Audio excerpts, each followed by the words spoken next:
Hello, everybody. Good afternoon, and I hope you guys are feeling fantastic today. So without further ado, let's get started. Welcome to Rootcode Connect AI in e-Governance 2025.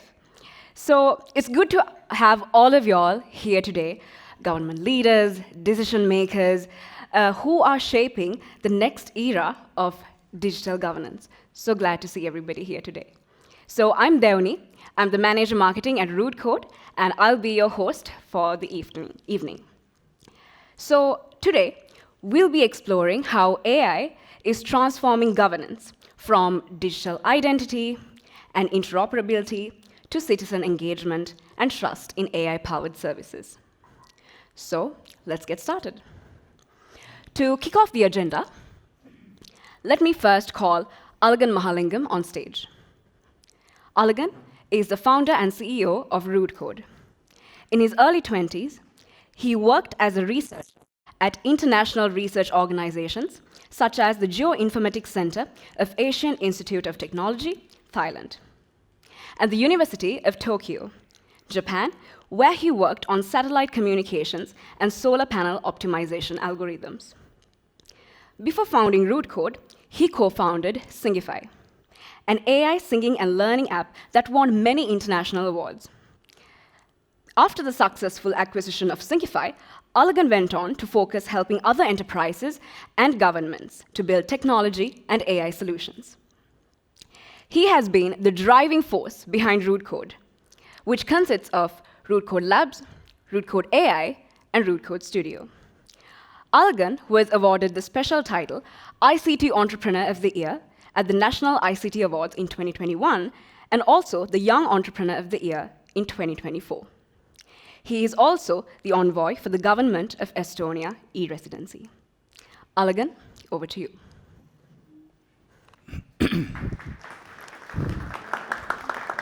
Thank you, Devani. That was one hell of an introduction. Welcome, all of you, to the Rootcode Connect 2025, where we focus on AI in e-governance.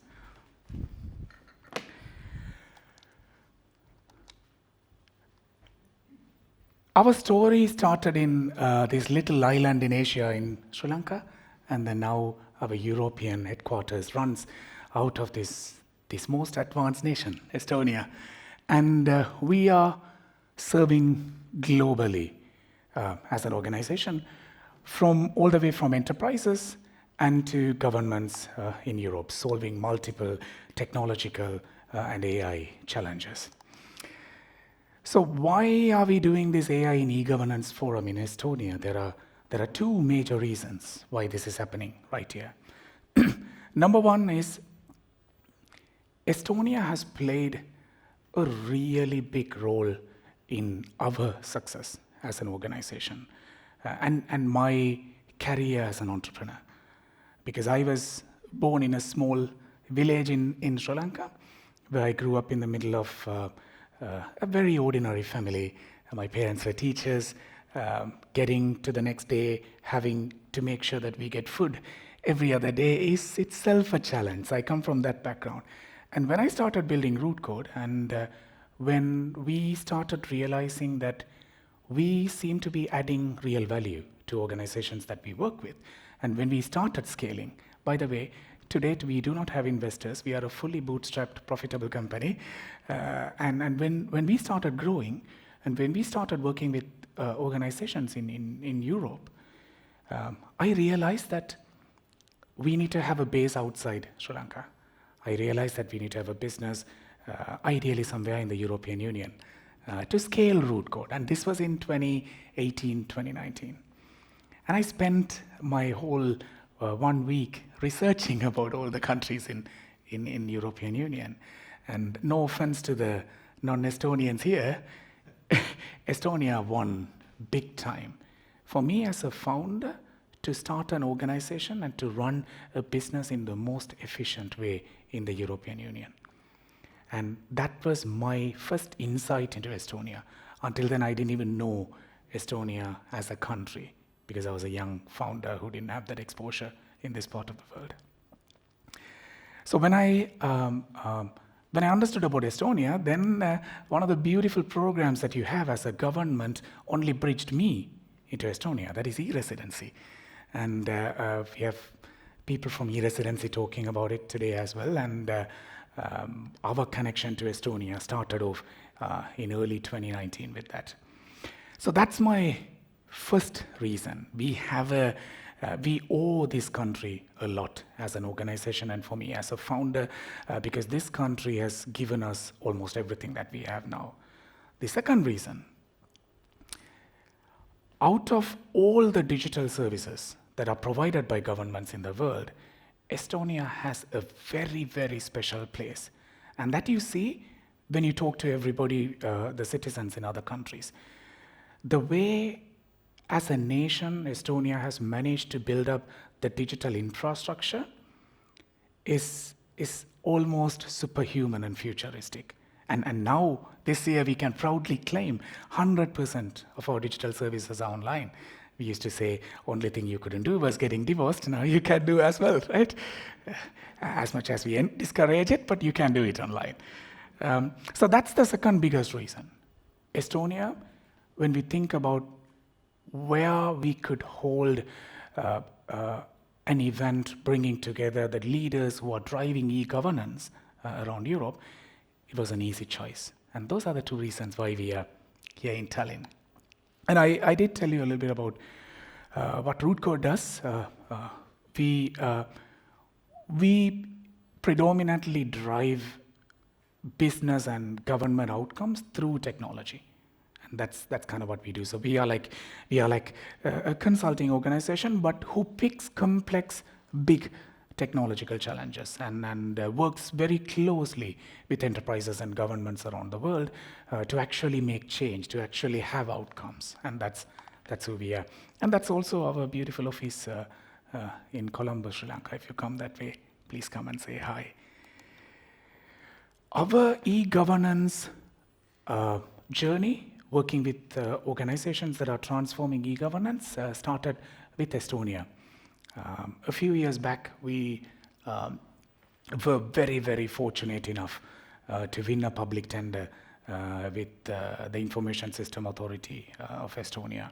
And you could recognize some people here. Paula is sitting there.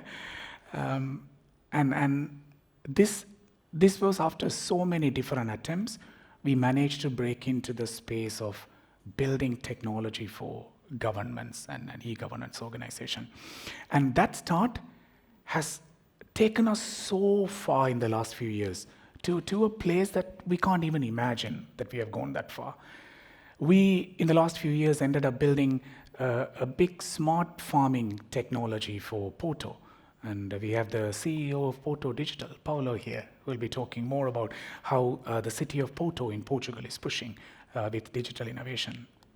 We ended up not only building a software, but building a hardware piece that goes into the soil, that reads the nutrients from the soil, so that these community farmers in Porto can learn about their plants and predict plants better. Because we know about AI, right? So we learned a little bit about hardware.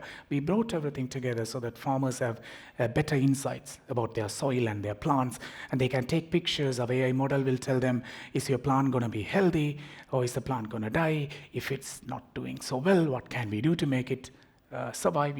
All that spectrum of services. So that we got to a point where we can do that. And we also built the citizen engagement platform, which is AI-driven for Prague last year.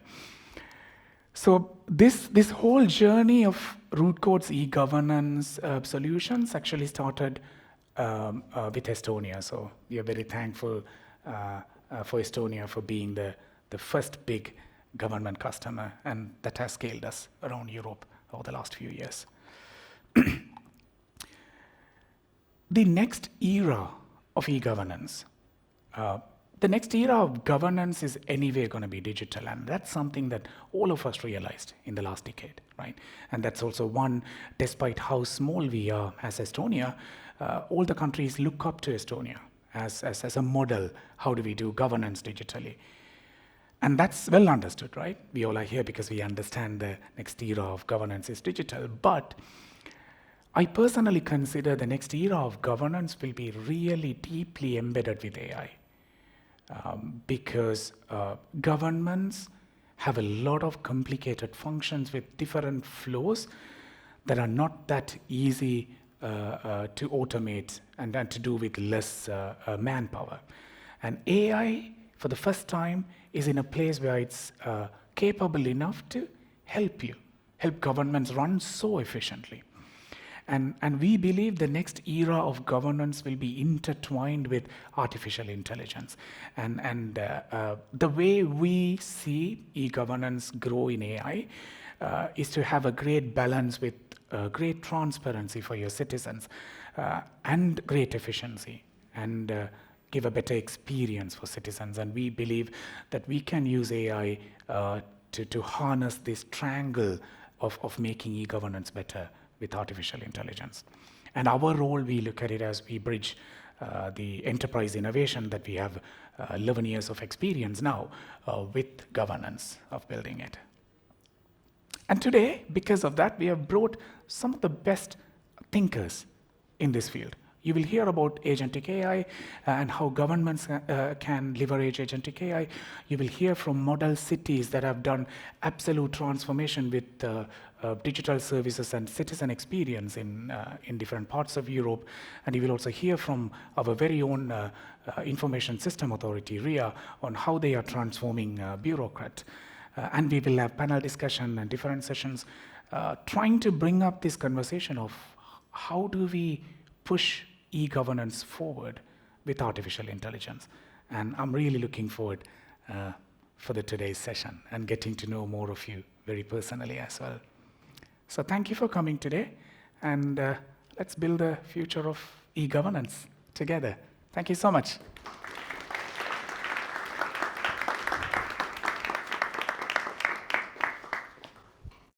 Thank you, Alagan.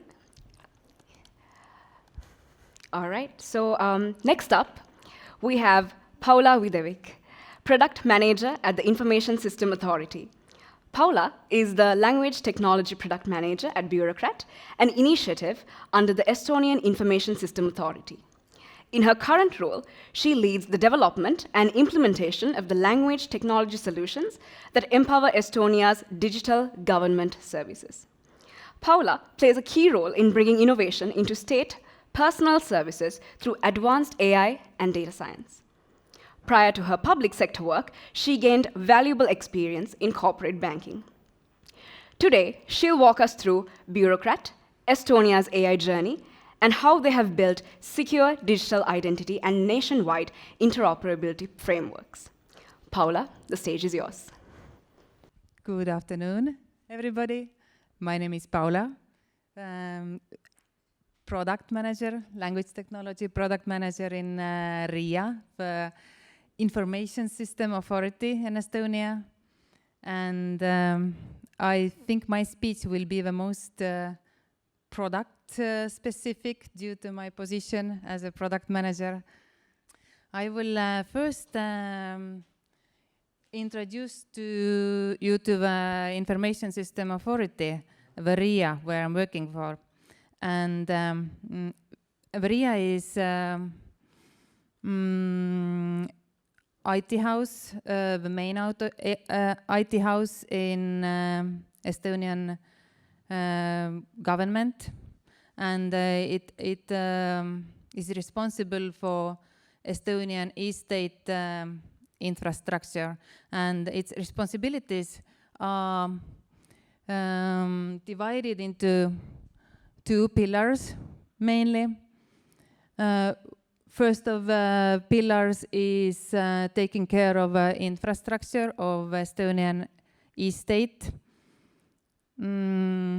It overlooks the ID tools, for example, like Estonian national ID card that can be used online for authentication and also digital signing. We have a personal services department. This is where the Bürokratt development also takes place. And besides Bürokratt, we have a state portal there the development. I guess most, or at least part of you, have used the state portal. It brings together all, like the majority of Estonian e-services and the information about Estonian public sector. And it also enables people to consume the most relevant services for this person. We have just recently come out with a mobile application. This is in essence, it reflects the services that are already in state portal, and we have state mailbox through which Estonian agencies can send information to people. Today, I mostly receive information about my liabilities towards state through the mailbox, but I hope maybe in the future I will get more pleasant news as well.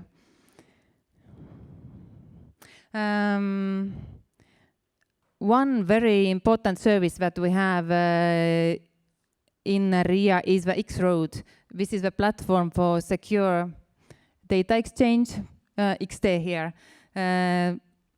between the agencies. And we also are responsible for the elections information system. This is pretty relevant topic at the moment, because we have a local elections coming very soon, and we as Estonians are very proud of being able to vote online. So this is pretty quick way to vote. And the other pillar is about the cybersecurity. This is protecting Estonian internet network.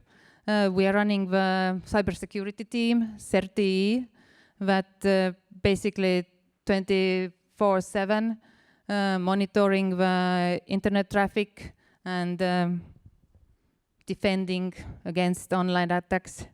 We also promote cybersecurity education, and we develop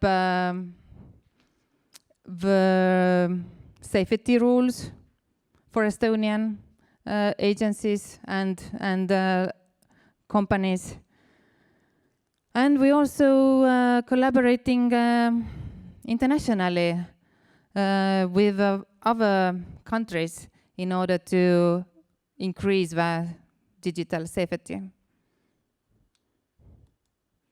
So I will be talking about the Bürokratt and the idea behind it. Basically, Bürokratt is like a national chatbot. And you might probably ask, why do we need the Bürokratt as such? Even though we have an excellent state portal that brings together all the services, we still have over 2,000 public agencies in Estonia, and we don't have a single contact point where people can communicate with those agencies. And this is a problem we want to solve, so that we're building the network of chatbots where these chatbots can communicate with each other. So in case one chatbot doesn't know the response, then it is transmitted to our agency seamlessly. So these are just the characteristics of Bürokratt as of today. We have assessed ourselves as a limited risk, LLM-powered chatbot. Through the Bürokratt, we provide only information that is controlled by the agency. So this is comes from the secure sources only. Bürokratt is fully open source. So everybody can take it and use it for their own good, even other countries, though they need to probably modify it before a bit, because this is integrated with our national authentication system.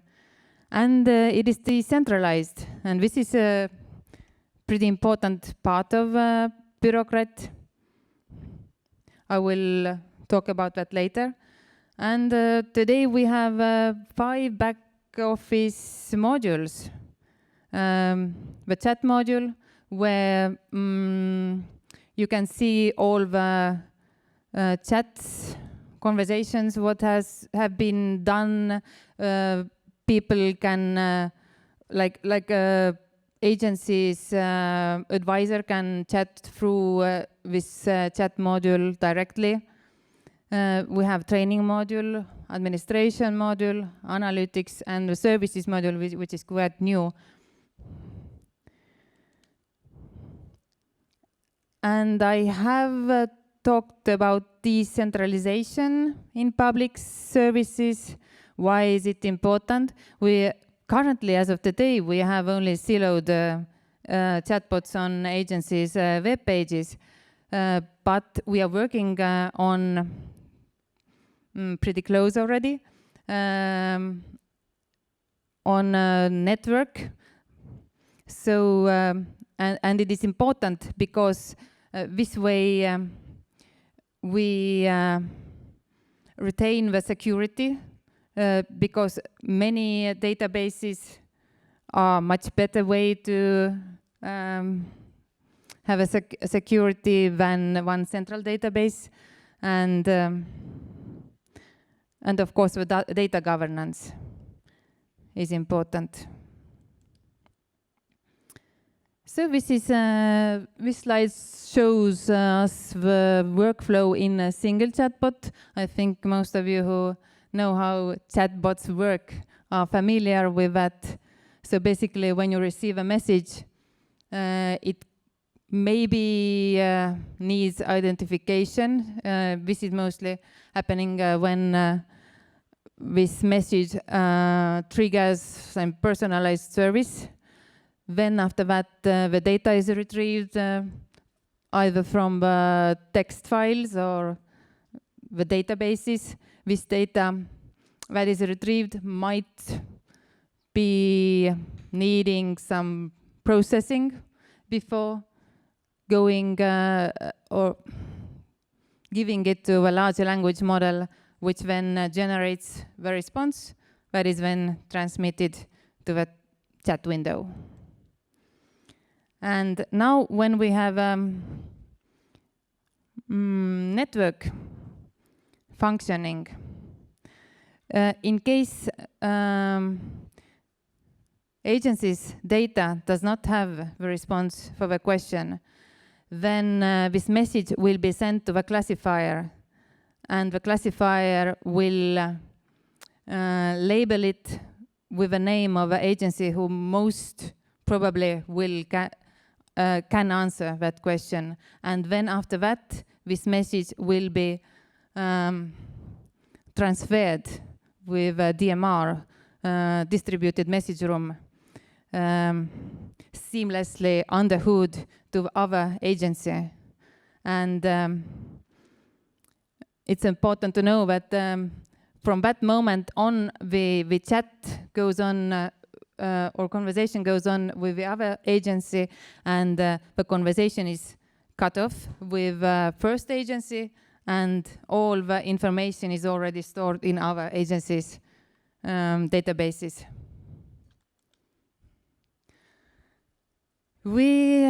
Of course, we have had many challenges along the way. It was approximately 2 years ago when we started implementing the large language model, and it took us a whole year to feel good enough to go into production with that.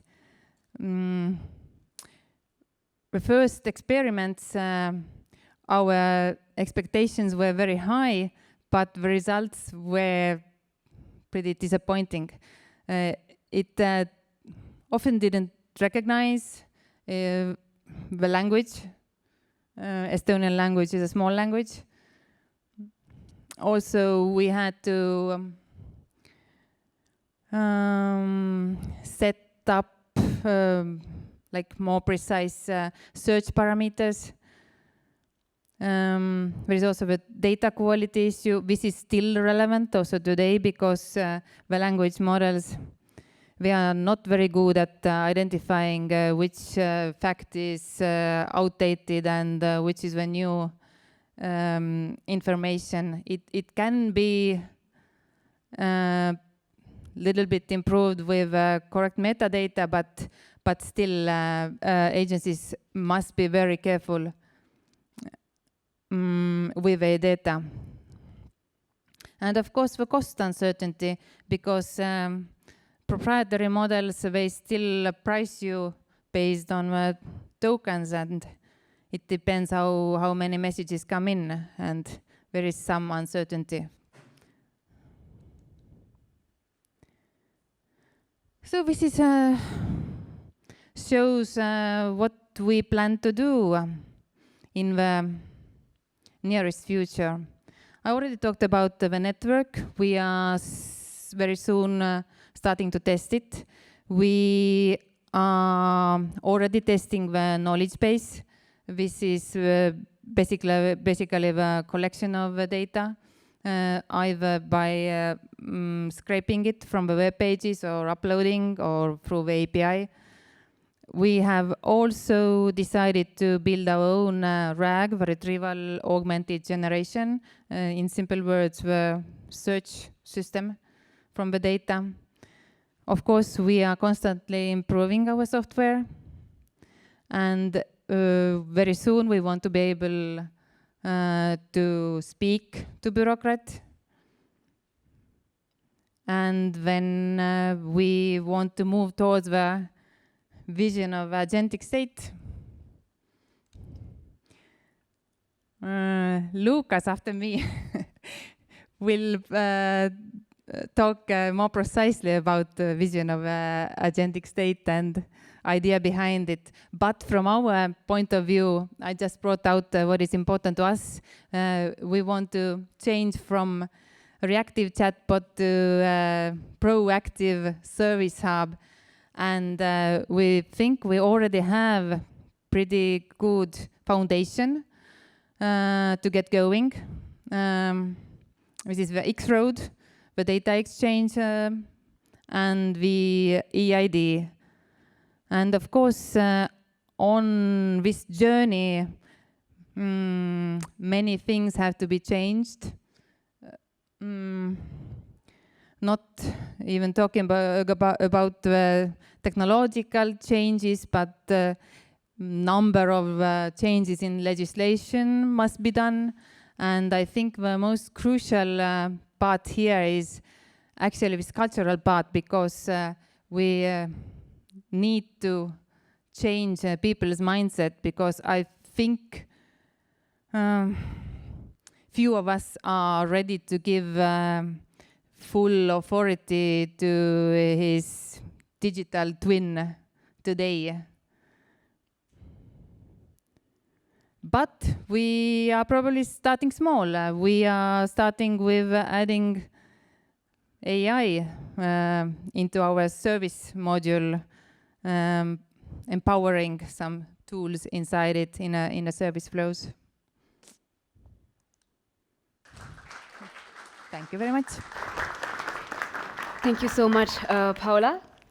So our next speaker brings a wealth of experience from both Ukraine and Estonia in transforming governments for the age of AI. Luukas is advisor to the Deputy Prime Minister of Ukraine on questions of AI and digital transformation, and non-resident fellow at the International Center for Defense Studies. From 2022 to 2024, Luukas was the government CIO and Undersecretary for Digital Transformation of Estonia. He previously held various roles with the government of Estonia and European Commission, has worked for the cryptography deep tech, Guardtime, and as the deputy director, and Senior Fellow at the Lisbon Council. Luukas is the recipient of the Estonian Order of the White Star and President Zelensky's Ukraine Peace Prize. He is a graduate of Stanford and Quantic universities. Today, he will be speaking on how agentic AI can rethink government operations from decision-making to citizen engagement. Welcome, Luukas. Over to you. Thank you. Thank you for that very kind introduction. You already heard Merle, Paula use the phrase the agentic state. So I'm going to try and unpack that for you a little bit and start this process of really rethinking how government might work in this era of agentic AI. Also, a little bit of a plug, you're getting a sneak peek of something that we're going to be launching tomorrow on the main stage of the Tallinn Digital Summit. So you kind of get the preview version. Let's start, first of all, by defining terms. I think this audience probably knows what agentic AI is, but let's simplify it and dumb it down. It's really taking two big technological blocks of technology and putting them together.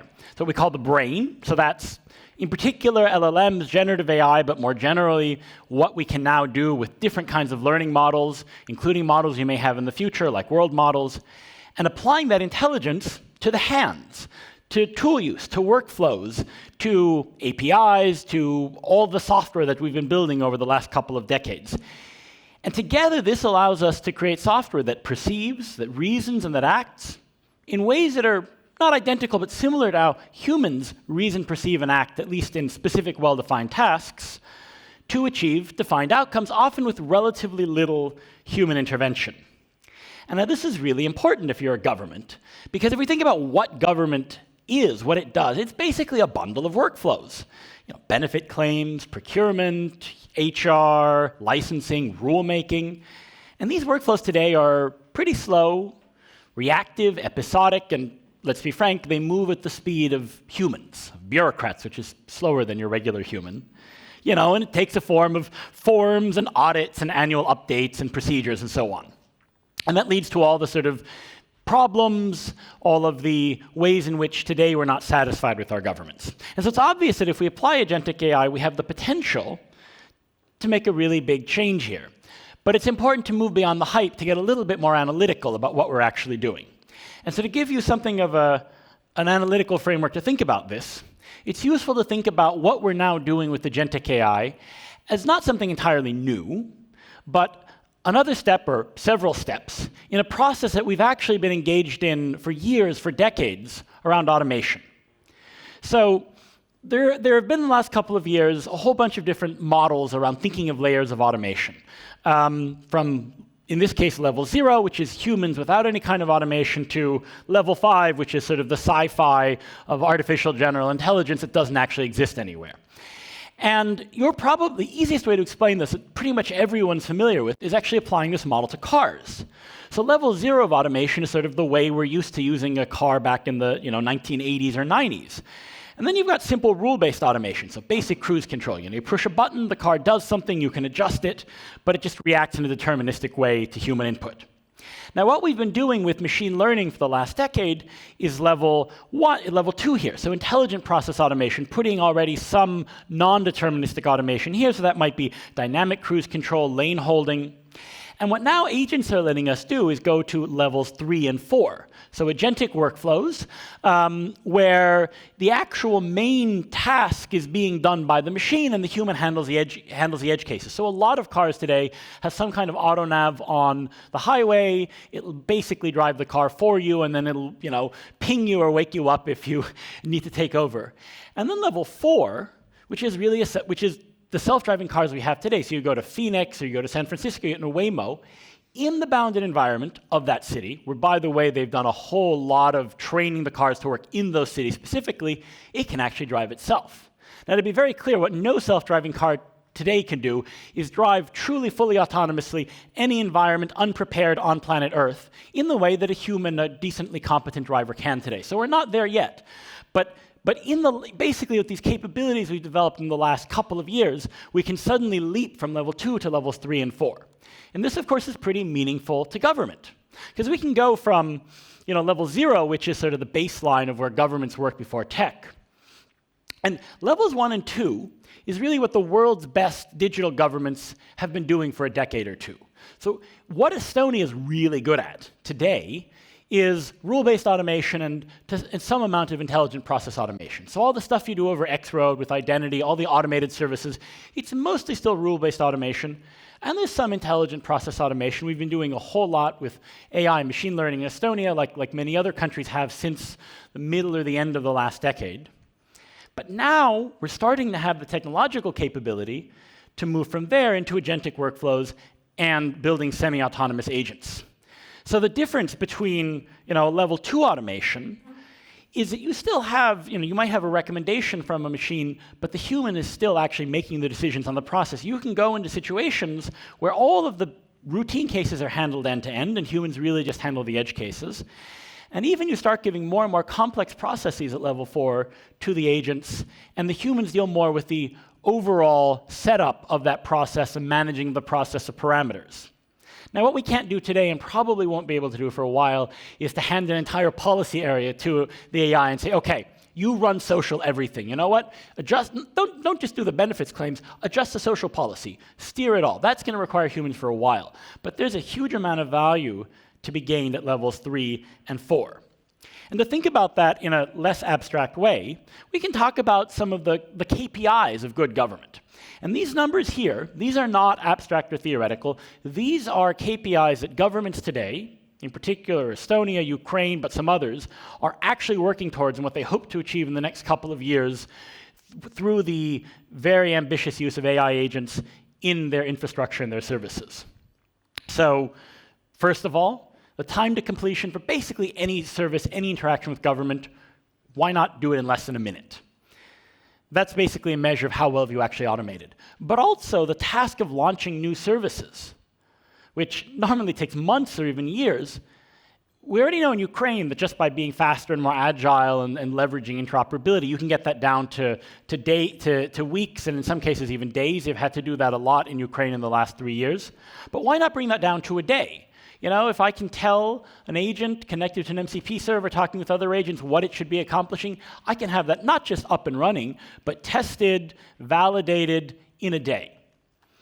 And that, of course, should allow us faster services, more agile services to push up user satisfaction into the territory where the best private companies are today, and to resolve the vast majority of user needs, citizens, businesses' needs, without having to wait for human interaction.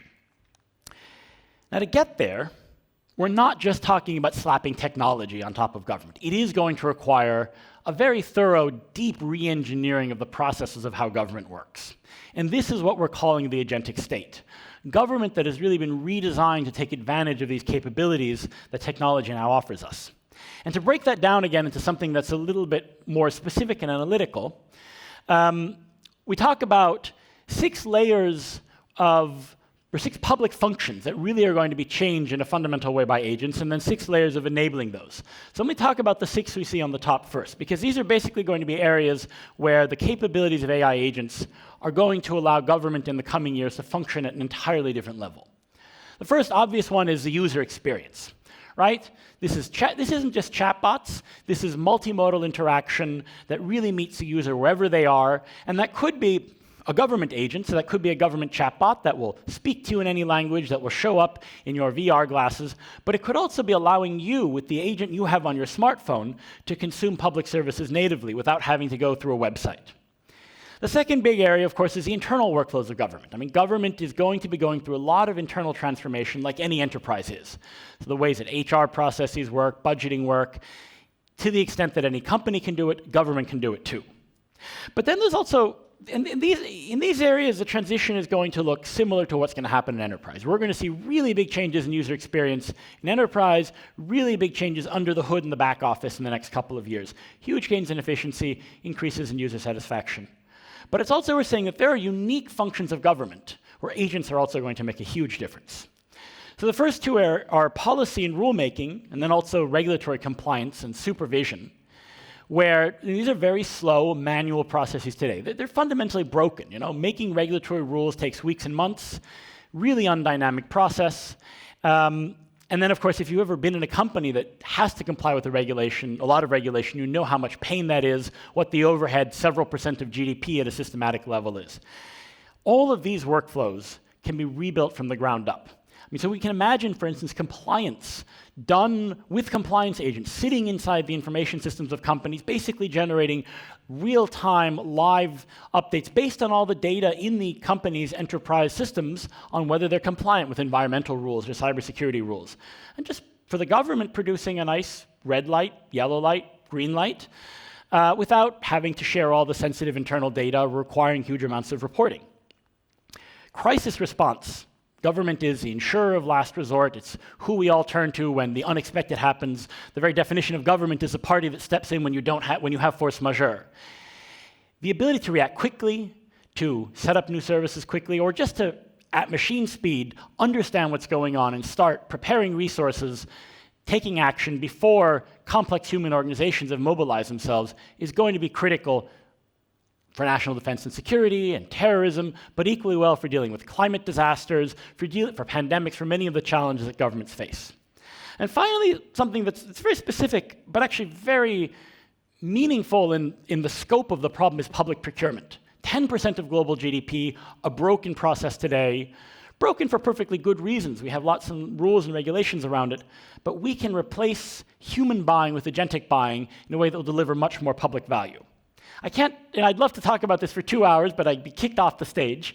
What I want to finish on is to make these things happen, to create these capabilities for government, there's a lot we're also going to have to get right on the enablement layer.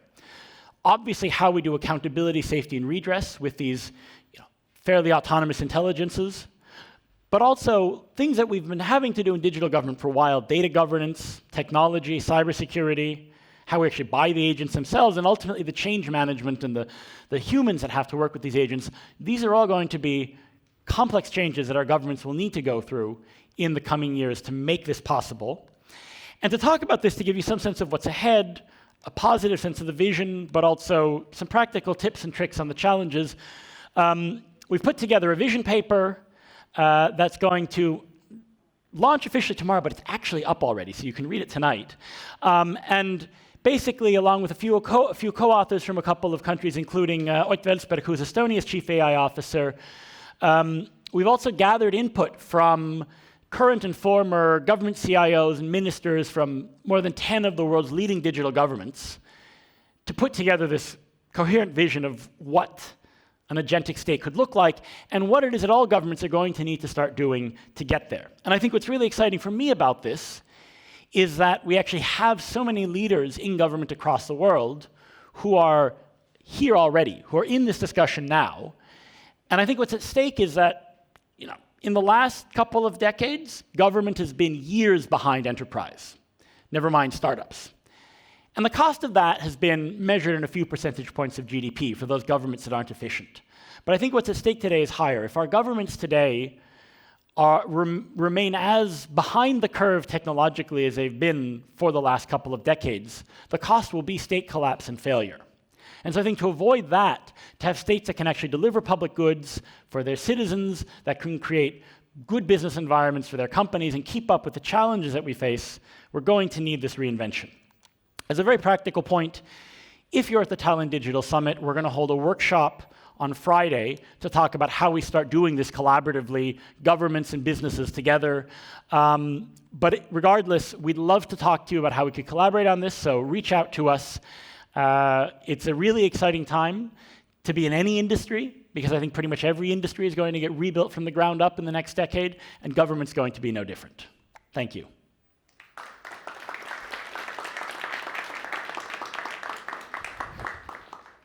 Thank you so much, Luukas. Now, we move on from Northern Europe to Southern Europe, to Portugal.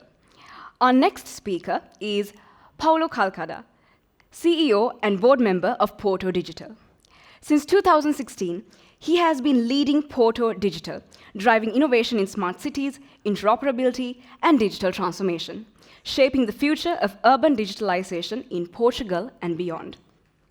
He has a long-standing affiliation with the University of Porto and the Telecommunications Institute, where he previously served as the Executive Director of the Competence Center for Cities of the Future and as the Head of Business Development at the Telecommunications Institute in Porto. Paulo will share how Porto Digital is using AI to build a smarter governance, enhance public services, and accelerate the city's digital transformation. Please welcome Paulo.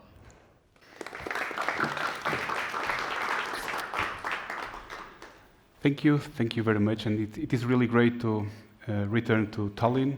I was here 10 years ago on a innovation procurement project that we were developing together with the University of Tallinn. It's also great to be here in the room with a lot of Portuguese names: Pereira, da Silva, Calçada. It's not Calçada, it's Calçada. So it's great to return here, and it's also great to see Luukas' presentation. It's amazing to dream of a world filled with artificial intelligence that is supporting us. And when I was preparing this presentation, when I was challenged by Alagan to work on this presentation on how we are dealing with AI on our city, well, some recent news on how the reality is really much more harder than the dream, and it's. But I will come back to this right after a more detailed presentation on how we are moving forward in our digital strategy, which is key in our perspective to develop an AI impactful strategy. So I will start by a video. It's a 10 years old video that is kind of an inspiration for the work that we are doing in the city of Porto. It was done by a researcher at the University of Porto using data produced by our own infrastructure. For those who don't know the city of Porto is inside this blue line. For those who know Lisbon is downstairs, and Tallinn is somewhere around there.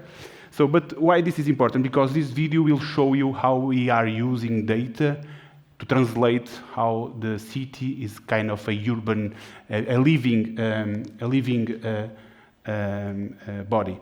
This is a video. I will send you the link if you want, but I will only get some images that will show, I think, that summarize perfectly how our idea of data feeding a digital view of our city. Look at the colors. The colors are important. Blue means when people is entering the network, and I'm meaning the network, the Wi-Fi network that we have on all our buses, and the red represents when people are leaving the network. And we have studied this. The Wi-Fi network on our buses are really a good proxy of the city activity. There's some good research on that. So this is the city at 2 in the morning. You can imagine the city center. People are leaving the city center, are going home. At 4 in the morning, the city is kind of relaxed. At 6, the city starts to wake up, and at 7, the city is really as a human body filled with blood. Our heart is pumping right in the center of the city. Look at the colors. People are entering the network. People are entering the city. The blue represents people entering the network. The red represents people leaving the network. At 8, at 10, at 11, people are going to lunch. In the end of the day, people are returning home. Once again, the red and the blue. This really works very well on the video, and I will send you the link to look at this. So, and why this is important for us? Because this is an inspiration video that I'm always using this at least to make my data analytics team going crazy, because I'm still using a video with 10 years old to showcase how data is really fueling our creativity, this idea of a living body that we want to see. So, but before going there, and that's why this was an inspiration, because when I was invited to start building the digital infrastructure that could be useful for our municipal teams, that could help us to build a new innovative service for the city, it was really important to look at the foundations, to understand that without the proper foundations, without a proper investment in the development of this digital infrastructure, a very fancy image, just to let you know that In the bottom, we have the technology infrastructure, innovation management, and I will go there a little bit on details. And we were talking about how innovation management, how co-creation is really key to harvest the power of this infrastructure that we are building, and then this integrated management, the ecosystem that we want. So, going to in a little bit more detail on the infrastructure, Porto Digital is a telco operator. The city of Porto owns a telco operator. We own our own fiber optical network, the sensing infrastructure that we have in the city. As a telco operator, and this is important for us because it allows us to install infrastructure in the city as a telco operator, following the same rules, having access to the same infrastructure. It allows us to do it in a very agile way, to install all these sensors across the city, from mobility sensors, CCTVs, and that graph there is really important because it shows, because we are a telco operator, we are providing free connectivity for all our citizens and for all visitors, but we are also feeding our infrastructure in all the data that we are collecting, and look at the increase of the traffic inside our network since 2023, when we have started a new phase in our infrastructure, when we are collecting more and more data. This is really important because the internet connectivity is more or less the same, but the percentage of the data that is moving around our infrastructure is really important, data that hopefully will feed our citizens, will feed our AI strategy. One of our services is the Porto Free Wi-Fi network. It's not only providing connectivity, as we have shown in the beginning, it's also getting data from our users that will allow us to manage the infrastructure. As you can see here, the density of the network, the usage of the network, especially in the center of the city, is really increasing. This is an image from 2021, another image from 2023. It's very clear the density of the network that we have been built. So investing on an infrastructure, owning the infrastructure, owning the sensing network will allow us to get data that we hope will be key for developing the digital services, for developing our AI strategy. Moving forward, we have been talking about the technology infrastructure, but I also would like to talk about our urban platform, the operating system, where all the data is going and where all the data is being managed. So we have our own data centers. We are collecting all this data inside our urban platform. The Porto urban platform is a reference in Portugal and also in Europe. The Portuguese National Smart City Strategy was developed on top of our reference framework, completely open source, completely open. The reference framework was developed by us and is now being used all over the country. We have gathered more than 3 billion events processed in 2024, so it's really being fueled with a lot of data that we are gathering. Moving forward in the stack, here is where real value is being produced, okay? Without being able to look at all this data that we are gathering and without being able to provide the right framework to our municipal teams, to our citizens, we will not be able to get value from all this data that we are being produced. So focusing on this innovation and capacity building is also very important for us, and we have been talking about that in the coffee break before starting here. We have invested in promoting innovation and design services in our municipality teams, helping them understanding the true value of these digital tools, working on top of the infrastructure, developing pilots, creating services. We have also our own book, We have also a book that we have created and offered to all our municipality teams, a book that they are already using it on their daily activities. I will say that this is kind of the secret for helping the teams, pushing us, and not having our teams pushing them. So, because in the end, as I have mentioned, our idea is to have this integrated management, or this integrated and intelligent management of the city that is being built on top of this digital infrastructure. As I've mentioned, urban platform, innovation management, and then the integrated and intelligent management. And what type of services are we deploying? Because in the end, this is quite cool for a presentation, but what matters in the end is if we are able to solve these kind of problems. This is a problem that happens in Lisbon, not in Porto, because we have our urban platform and our digital services.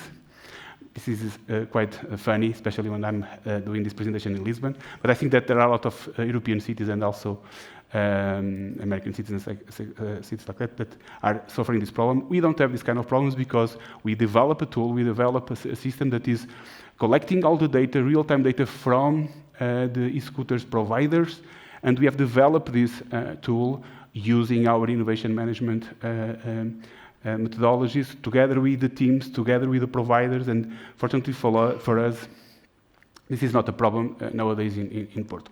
Another example is a tool that we have developed for our environment monitoring teams that support them to look at the environmental data. They don't look at this. They look at these kind of examples. Okay, we had a huge fire across all over in Portugal in 2024. This is a satellite image that shows all the smoke that was being produced. So this is cool, having this kind of dashboards, but teams don't like dashboards. Teams like tools that solve real problems, and this was a real problem. Okay, this was a real problem.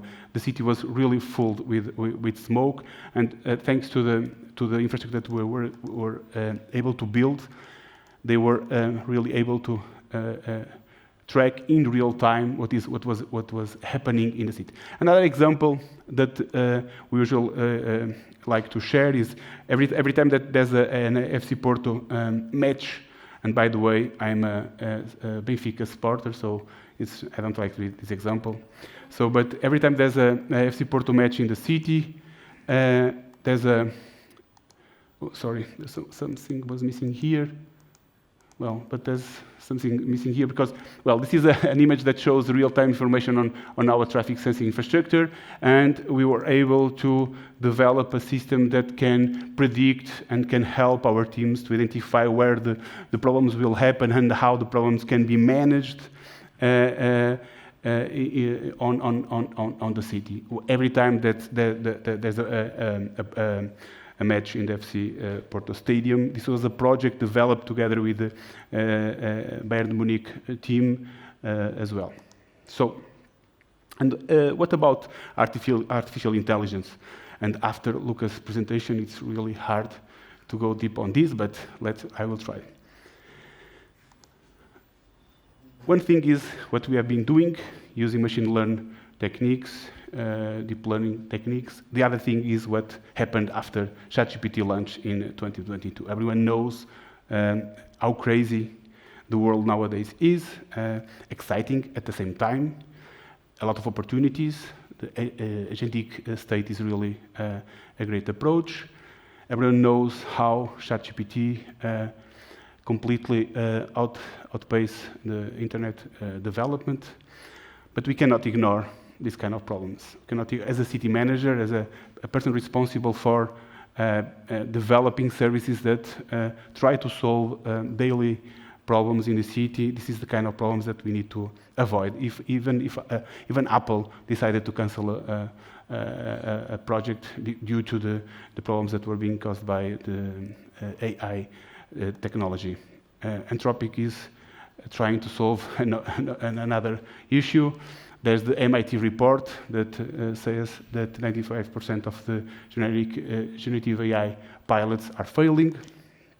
And even worse, we have this kind of problem. So using Sam Altman's own words, and you can see that he's really an intelligent guy, changing the way he's using the words since he launched ChatGPT in 2022, and we are in the bubble. Whoops. Something failed here, but sorry, because what I would like to highlight is that we are in the bubble nowadays, and according to Sam Altman's own words, we really need to be careful on how we are betting on the future of our digital infrastructures, on the technology that is being now deployed. So, but the truth is that trust in AI systems remains a significant challenge, as I have shown, and I have shown in this example. This is a KPMG report. There is a strong demanding on regulation. So people are looking at the public sector asking for help, basically. But people are still using it. Everyone is using it. I've used it to revise my presentation. I've used it on a daily basis. Everyone on my team is using it. So if people is using it, you really need to move forward from this infrastructure to an intelligent system. And this is how we have decided to move forward in terms of deploying our AI strategy. So focusing on leveraging the existing infrastructure. That's why I've decided to start my presentation showing you how we have developed our digital strategy. Create a governance by design approach. It's important to talk about it, to have a clear view on how we can approach these examples, and obviously ensure transparency and explainability, something that is really hard to achieve. But let's have some fun. And that's why we decided to start with controlled pilots. I will talk about a project that was one of the reasons to be here, is Community City Project. It's a project that we have developed mainly with the city of Amsterdam and Helsinki. We had more than €1 million to fund at least 100 pilots. We reached 99 pilots, which was quite good. The pilot that Alagan just showed was one of the pilots. So by developing these kind of projects, we were able to create a kind of a safe zone in which we can test, develop pilots already in the ground, as Alagan shown, already in the ground, tackling concrete examples, but on a controlled way. And obviously also controlling the risks of the investment. This is an example of well, we had 99 projects. I will only go through two examples. This is an intelligent system to optimize transportation service for individuals with mobility limitations. It was a great success. We are going to a second phase of the project, and obviously this is the project that was developed by Rootcode. This is Alagan together with our vice mayor. By the way, vice mayor is running for mayor on Sunday. So what's next? We will keep developing pilots on AI on a controlled way. We have another challenge for the Rootcode company, which is using AI to help us on our civic issues platform, trying to use AI to automatically identify what kind of problems our citizens are trying to report, because nowadays they have to identify what are the categories, what are the kind of programs, and then upload an image. We will start by uploading the image, deploy some AI on top of it, and try to help the citizens on this process. A very concrete example: the risk is very low and the impact can be very high. And finally, and this is key for us, and especially because we are talking with helping not only, as I've mentioned, our internal teams understanding the true value and the high risk that sometimes is related with using AI on an infrastructure like a city, but it's also very important to invest on helping our citizens understanding the true value of the technology that they have available. And we are now developing and building a literacy program that hopefully can reach not only all the citizens, but also the municipality and some entrepreneurs. So our goal is precisely to move from this infrastructure to intelligence, to a more inclusive, sustainable community. That's work that we are doing, and hopefully we can still work with some of you. Okay, thank you.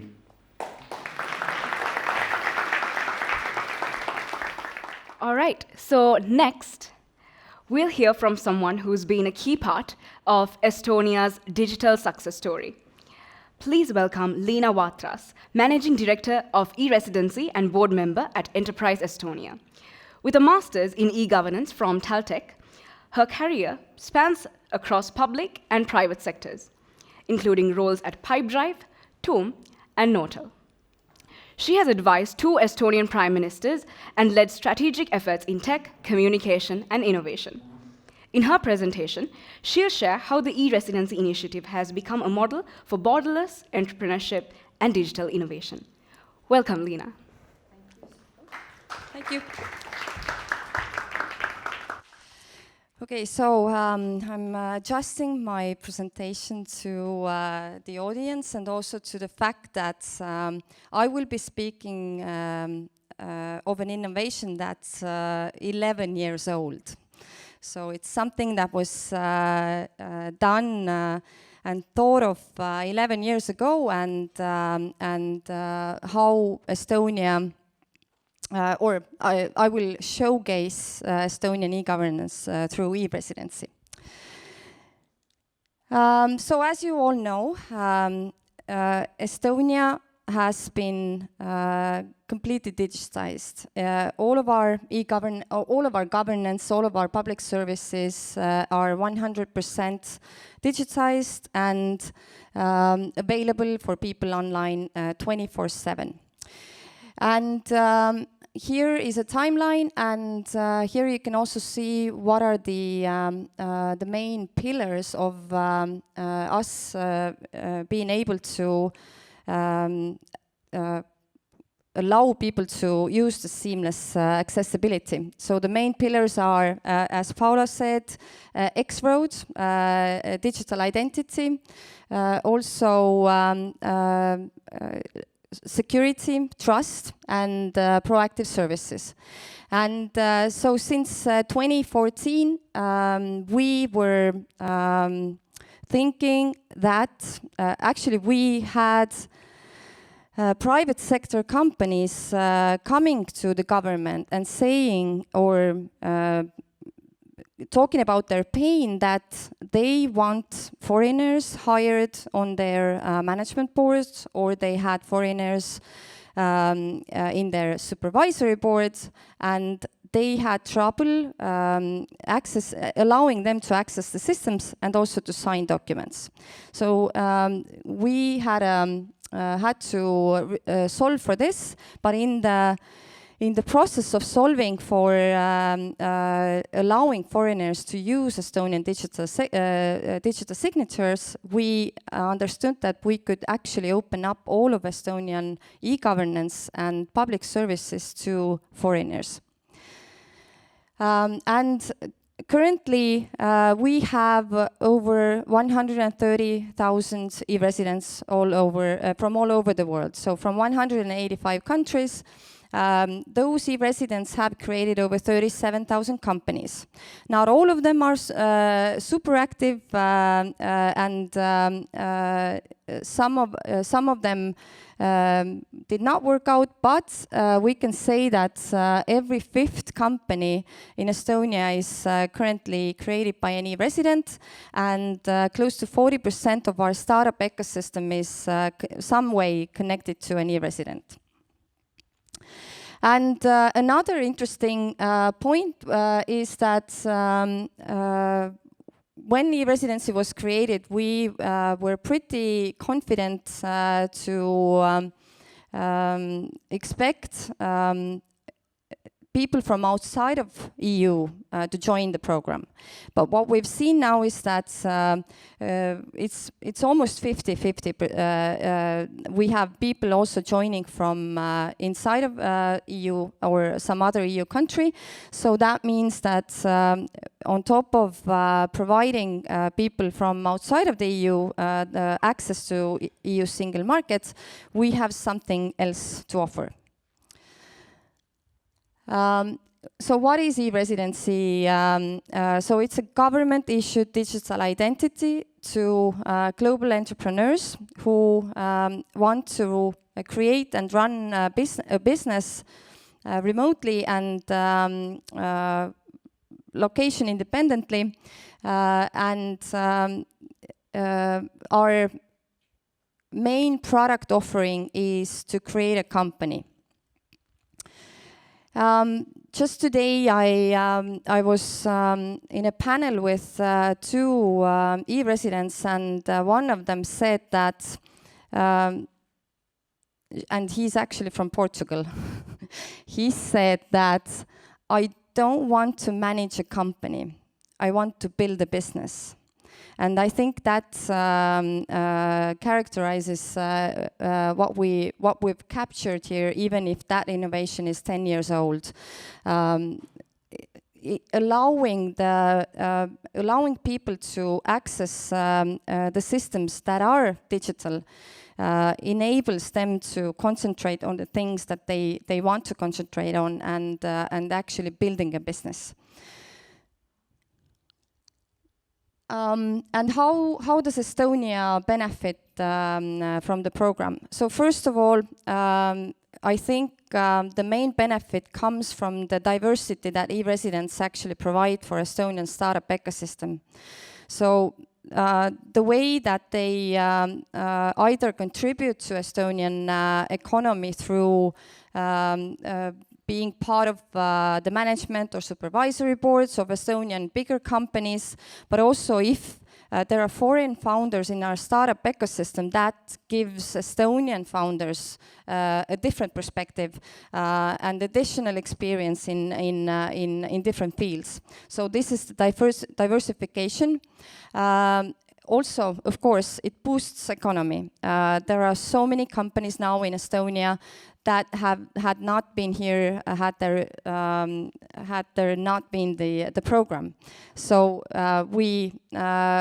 we see new businesses, and eventually, when they are established, and after a few years, they would start paying taxes, and this is where we get the revenue stream for the state budget. So for the 10 years that we've had that program, accumulatively, all of the taxes paid to Estonian state budget, it's close to 400 million euros.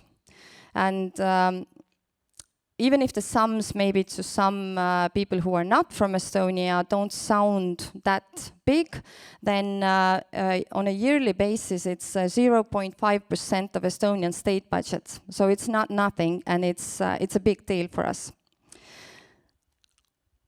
Now,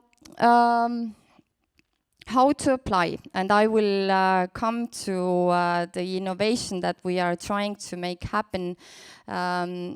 So currently, the process is like this. You apply online, you choose a pickup location, meaning that you would need to go to an embassy somewhere around the world or come to Estonia, but since Estonia is super remote, embassies are a better choice for foreigners. Then we would do a short but thorough background check on people, and in the 90% of cases, people are accepted as e-residents, and they get an email from our police and border guards saying, welcome, you're an e-resident now, and you can go and pick up your card. Then people go and pick up their card, and they become, so we call it, they become operational, they can start a company. But this, as you can see, takes 3 to 8 weeks.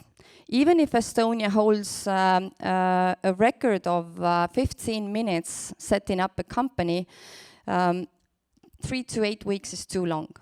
It's just, the fact that it takes over 2 months to be able to create a company is not acceptable, and we need to move faster. So this is what we're doing now. So this is the innovation that we are pushing for. So we are currently working on 2 things. Firstly, to have remote verification, and secondly, to get rid of the card. And again, when you hear this, and you are AI specialists, and this is like old news, right? Like when you use private company services, you get remote verification and maybe even give your fingerprints, and it's like, how come they don't have it yet? But I have news for you. Countries use remote verification or biometric reading of the biometric passports for visas, but no one is actually doing it for document issues. So this is, in that sense, we are the first one if we pull it off. so a remote verification in a year's time would look like this. You start applying, and then in the application process, you would already identify yourself with the smartphone app, give your facial biometrics and fingerprints, and also have the system read all of the biometric data from your passport. Then there would be still the background check, and also in a year's time, you would be able to activate your e-residency without going to the embassy, and just doing it from wherever you are, and based on the remote verification system and activating a digital identity that would not be based on a card, which would then be the system of Smart ID. So that innovation cuts the time from 2 months to 2 weeks. And we have calculations that say if that time is cut from 2 months to 2 weeks, we would have 15 to 20% more companies created by e-residents. So this is growth, and this is something that we thrive to achieve. But now, listening to Luukas and Paula, I'm also trying to figure out how an agentic state or government could do this under 1 minute. So maybe this is something that we can take on next, and to automate and use AI in background checks, because this is currently done by a human. So we're on 0 level from Luukas' slide, but I think even if we are able to do the remote verification and go cardless, then this is the third innovation that we would be pushing for. Yes, so this is it, and I want to finish with a quote from a Dutch historian, Rutger Bregman, who wrote a book called Utopia for Realists. And he argued that borders are the biggest discrimination of all of human history. Because the inequalities that people feel within one country are nothing in comparison to those that are felt by global citizens. So what we've done with e-residency is that we offer what we have in Estonia to anyone. So remove borders, right? You can use all of the things and systems that we've built for our own people. We are allowing anyone from anywhere to join and benefit from it. So this is it, and thank you for listening.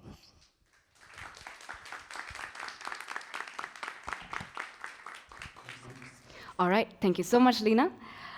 So we've been listening to some great keynote speakers and speeches. So before we head into our coffee break, I'd like to bring Alagan back on stage for a few minutes. So he'll be talking about something that we are very passionate about at Rootcode, something that's very close to all our hearts. Please welcome back Alagan, who is going to share a quick insight about Rootcode Foundation and how we are trying to make an impact beyond technology. Thank you, Devani. So something that we started 3 years, a little more than 3 years back, is when we realized that we come from a small country, not a developed country, but managed to build a global business, and all of us are having great lives because we got really fortunate to study technology at the right time. And just like how as governments you feel responsible about your citizens, in our little way we felt responsible about our people back in Sri Lanka. And we started something called Rootcode Foundation, where we invest our whole year in a very underprivileged school, and we spend the whole year with them. We visit them every week, and we teach them technology, we build infrastructure, and we teach the teachers, and we do everything that's needed to completely upskill the school, and we move on to the next school with a lot of sustainability. So this is something we are deeply passionate about, and we just completed our 3rd year, and not only the organization, a big part of our profits we are investing into Rootcode Foundation, but also from the employees. A lot of them are working hard on giving scholarships to the students as well. Before we move on to the break, it's my pleasure to play a small video to show you how we are passionate about making this impact. Thank you.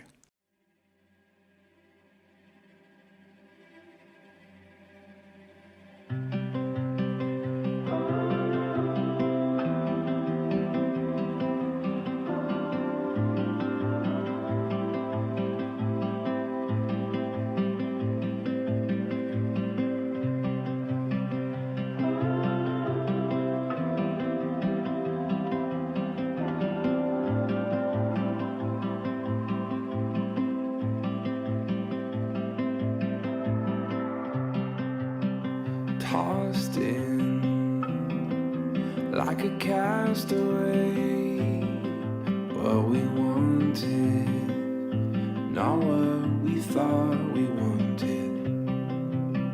Tossed in, you couldn't see it coming, what we needed, not what we thought we needed. Don't give up, don't give in.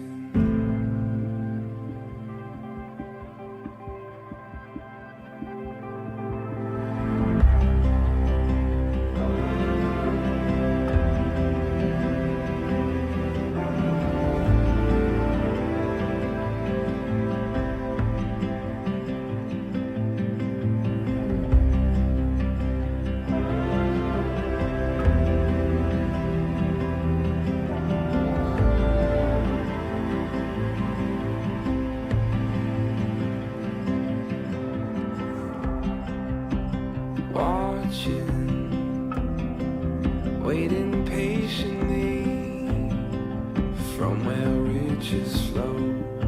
My heart is sure to follow. Over here, you can see much clearer. What you wanted was always only what we needed. Won't give up, won't give in. Take everything we have and let the new begin. Won't give up, won't give in. Take everything we have and let the new begin. Take everything we have and let the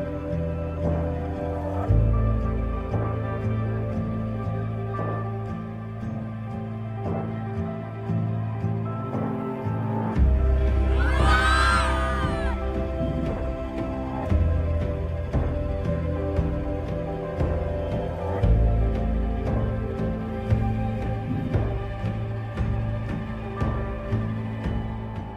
Like Alagan said, we started Rootcode Foundation almost 3 years back, and Saturdays are some of our favorite days. We look forward to it to go to these schools and teach these students, and we have become very fond of them, and vice versa as well. So it's something that we really look forward to. So next, we have Mats Hultin, who brings over 2 decades of global leadership experience in the technology sector. Currently, Mats serves as the board of director at Rootcode. Formerly, he was a CIO at Ericsson, a Swedish multinational networking and telecommunications company with over 100,000 employees operating in more than 180 countries. Prior to Ericsson, Mats was the CIO at Saab, a renowned Swedish aerospace and defense company established in the 1937. Mats' career also includes 4 years of service in the Swedish Air Force and a strong presence on several influential global advisory boards, including the Gartner Research Board and the IDC Advisory Board. He'll share how principles of agile, scale, and security from global enterprises can be applied to reimagine governance for the digital era. Over to you, Mats.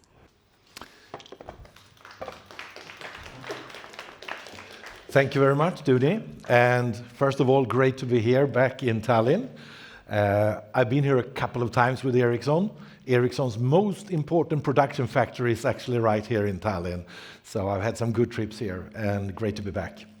As Duni was saying, I left Ericsson in June. I decided to pursue some years of board engagement and advisory engagements, and that's what I'm doing now. And really glad to be part of the Rootcode team and supporting in what I can bring in with my experience to Rootcode's growth and journey and customer excellence. So great to meet you all. So what I'm going to talk about, we discussed, and perhaps there are some things from an enterprise like Ericsson that could be also of interest even in a sort of governmental public sector aspect. So I will share a little on what I learned a bit from Ericsson about scaling digital, getting into AI, Agentic AI, and really looking at how to quickly adopt and get customers and internal employees and everything onboarded into that. But of course, I must say, first of all, I'm impressed of what I've heard here. And I knew already coming here that the Estonian government was really far-headed, and all of you public sector with Porto and Estonia and so on. I'm so grateful to see how you're taking steps and adopting. And I saw a lot of things in your presentations that you will see me presenting a bit as well. So it's been very much about breaking silos, and it is a challenge for all of us how to do that, because in a company, accountability, P&L, is very important, and it needs to be. At the same time, as you grow, you need to start to divide your company into different P&Ls, and then suddenly you create silos, or you have a legacy of silos, and you need to really think through how you build an integrated experience for your customer or for your employees. And that has been a very, very big challenge, and I think still is for a lot of us. So I will start by deep diving into all of the architectural principles of Ericsson. Or not. Only joking. I will focus on two things here, and just to give you a view, and I'm going to use a little different language than Luukas and Liina and the other Paula did, but a bit of an enterprise aspect of it. So here we have a tech foundation with different tech solutions. That's the foundation of a lot of things. On the next one, we call it business capabilities. That could be different type of business deliveries or enablement of business deliveries, like financial capabilities, sales capabilities, marketing capabilities, and whatever. So on that slide, and you don't need to read the details, but here you have all our important business capabilities structured in a way. And what we have been focusing very much the last 10 years is the journeys. And we talk about different customer journeys, we talk about different partner journeys, and we talk about different employee journeys. And all of these things needs to be stitched together. And my learning here is that there are two areas that a lot of companies that I see, and some governments also, miss out on. And a lot of them do one or the other, but what I've learned from an Ericsson journey is you need to do both if you're really going to scale. And I'm going to start a bit down here. We talk a lot about platform product. Platform product, is that something you've heard from Gartner and guys like that? I guess most of you have heard. Sometimes it's a bit intuitive. I think it is, especially now. Here we have platforms, a lot of platforms. At Ericsson, more than 100. We have 3 major AI platforms. Our AI platform we call the no-code platform, the low-code platform and the pro-code platform. And I'll try to explain that. And it's more just to visualize a bit on our demands. The no-code platform is typically chat functions, ChatGPT, different type of Gen AI solutions, which every user, customer or internal user could use without any coding knowledge. And those platforms has their characteristics from governance, from security, from user perspective. The no-code is what we use a lot on our internal efficiencies or customer journeys where we are stitching together workflows. And there we use low-code platforms together with Agentic AI solutions and Gen AI. And the pro-code is for our advanced R&D community where we're building our own LLMs. And so Ericsson is building a telco LLM, so we need that pro-code platform for that. But we also have all our infrastructure platforms and so on. On top of that, we built our solution. We have our applications that our users use and that our customers can engage with. And more, we have spent a lot of time on the journeys because focusing only here creates a bit of a silos between different business units and so on. At the same time, we need to move quite quickly on these ones. So we have worked quite a lot on how could we combine a platform thinking here, where we try to bunch all technologies into platforms. And when I say platforms, it's not only technology. It's the security, compliance, and every framework that is needed around that platform built into usability for internal use and external partners and customers. And to be able to do this, we started here, we moved up there. We need to do two major things here. We need to orchestrate very much here, and we need to orchestrate very much up there. And I'll share a couple of things with that. So orchestrating here, yes. When we decided to scale on AI and automation and digital capabilities, we created a lot of around 200 DevSecOps teams here. So these platforms are serving more than 200 DevSecOps teams at the same time. And down here you have different things. You have different type of CI/CD pipelines, API factories, AI platforms, infrastructure platforms.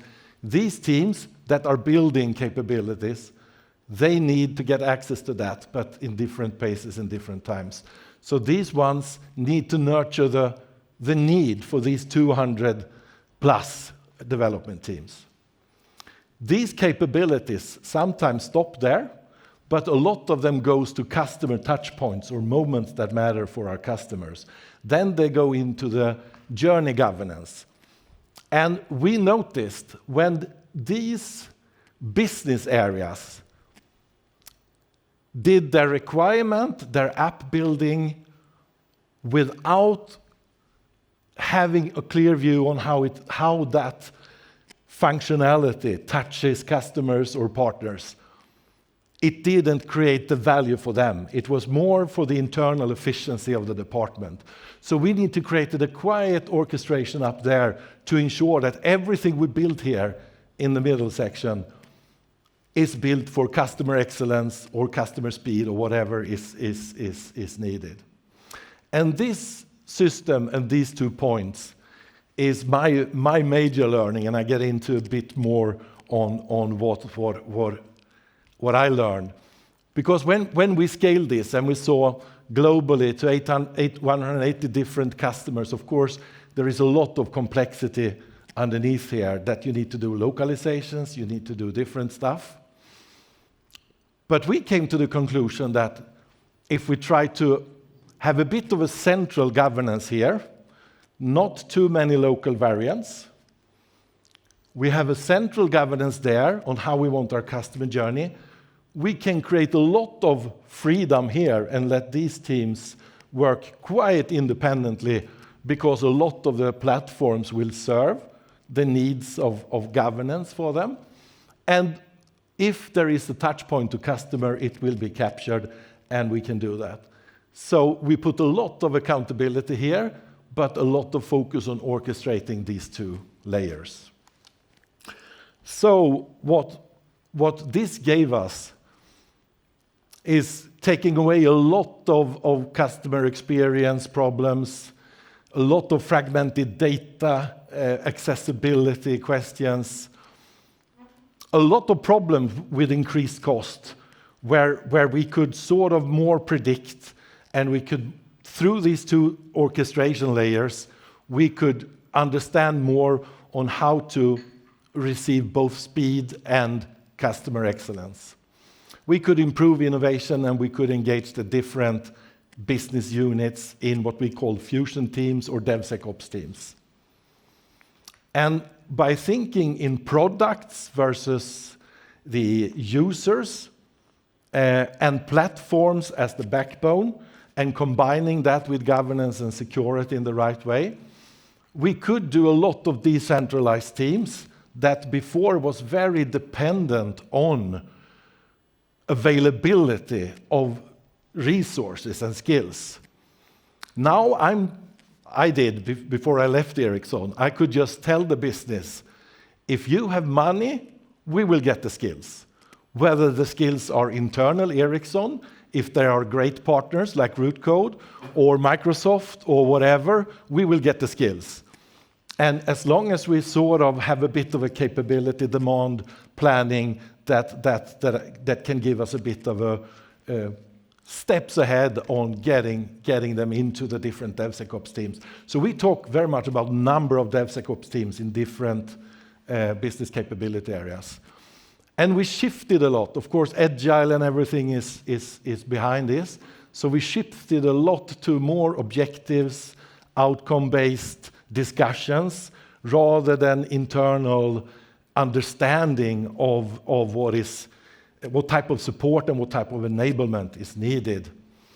And we decided also that, of course, as part of Agile methodology, speed, going quick to demos and things that we could look at in the orchestration layers to learn also internally was much, much better. A lot of the AI capabilities that we have already developed in Ericsson, a lot of them we have tested internally in our own usage before we sort of brought them into customer solution.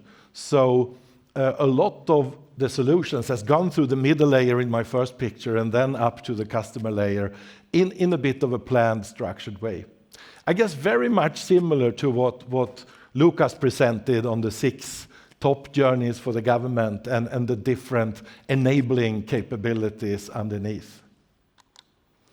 So, my sort of message and learnings from these discussions is work a lot on your customer, partner, and employee journey.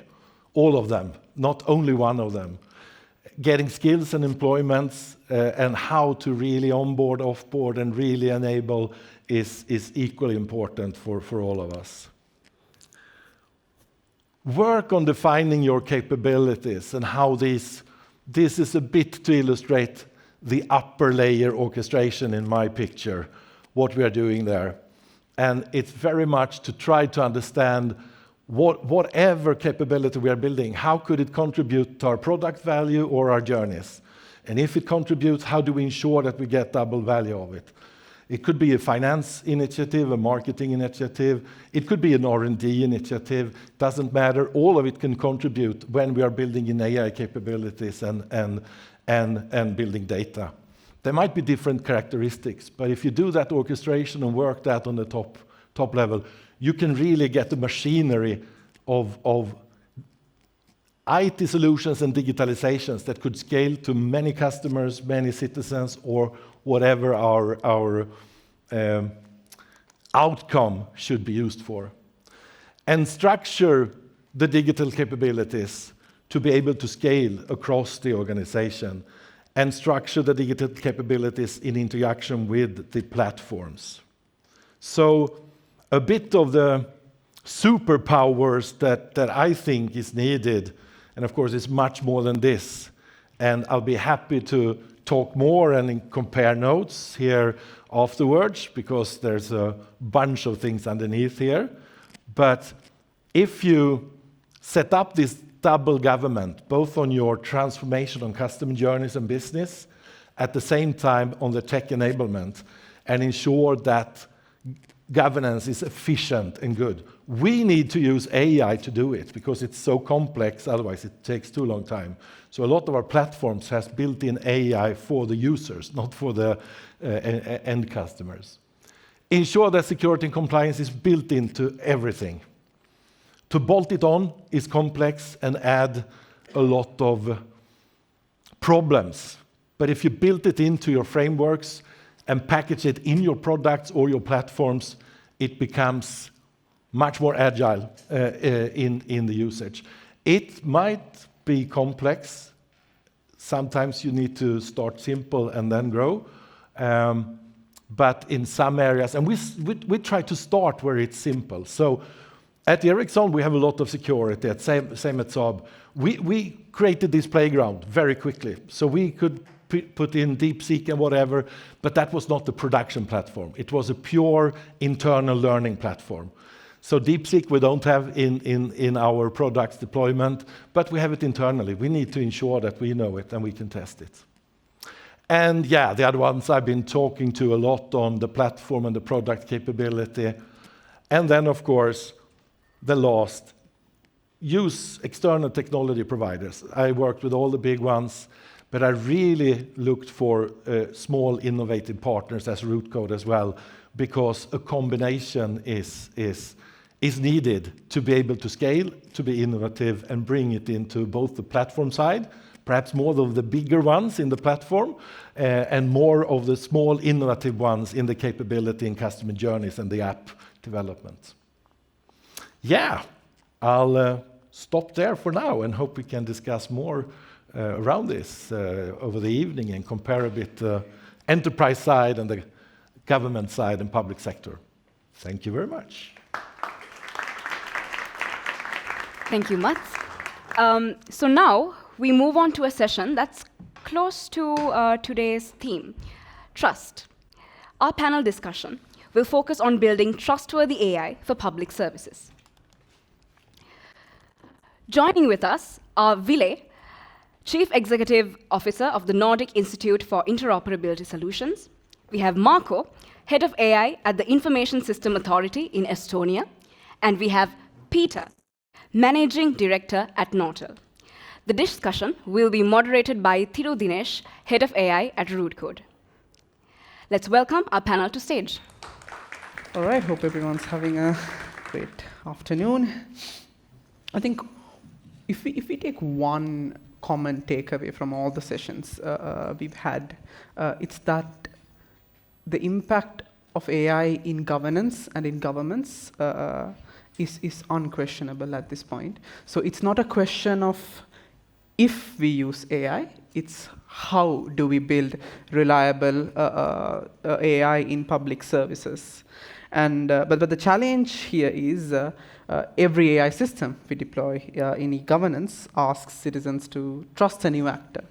So how to build trustworthy AI systems is one of the key parts of the puzzle of building effective AI in e-governance solutions. And we have three exceptional panelists from what I would call three key dimensions of e-governance technology.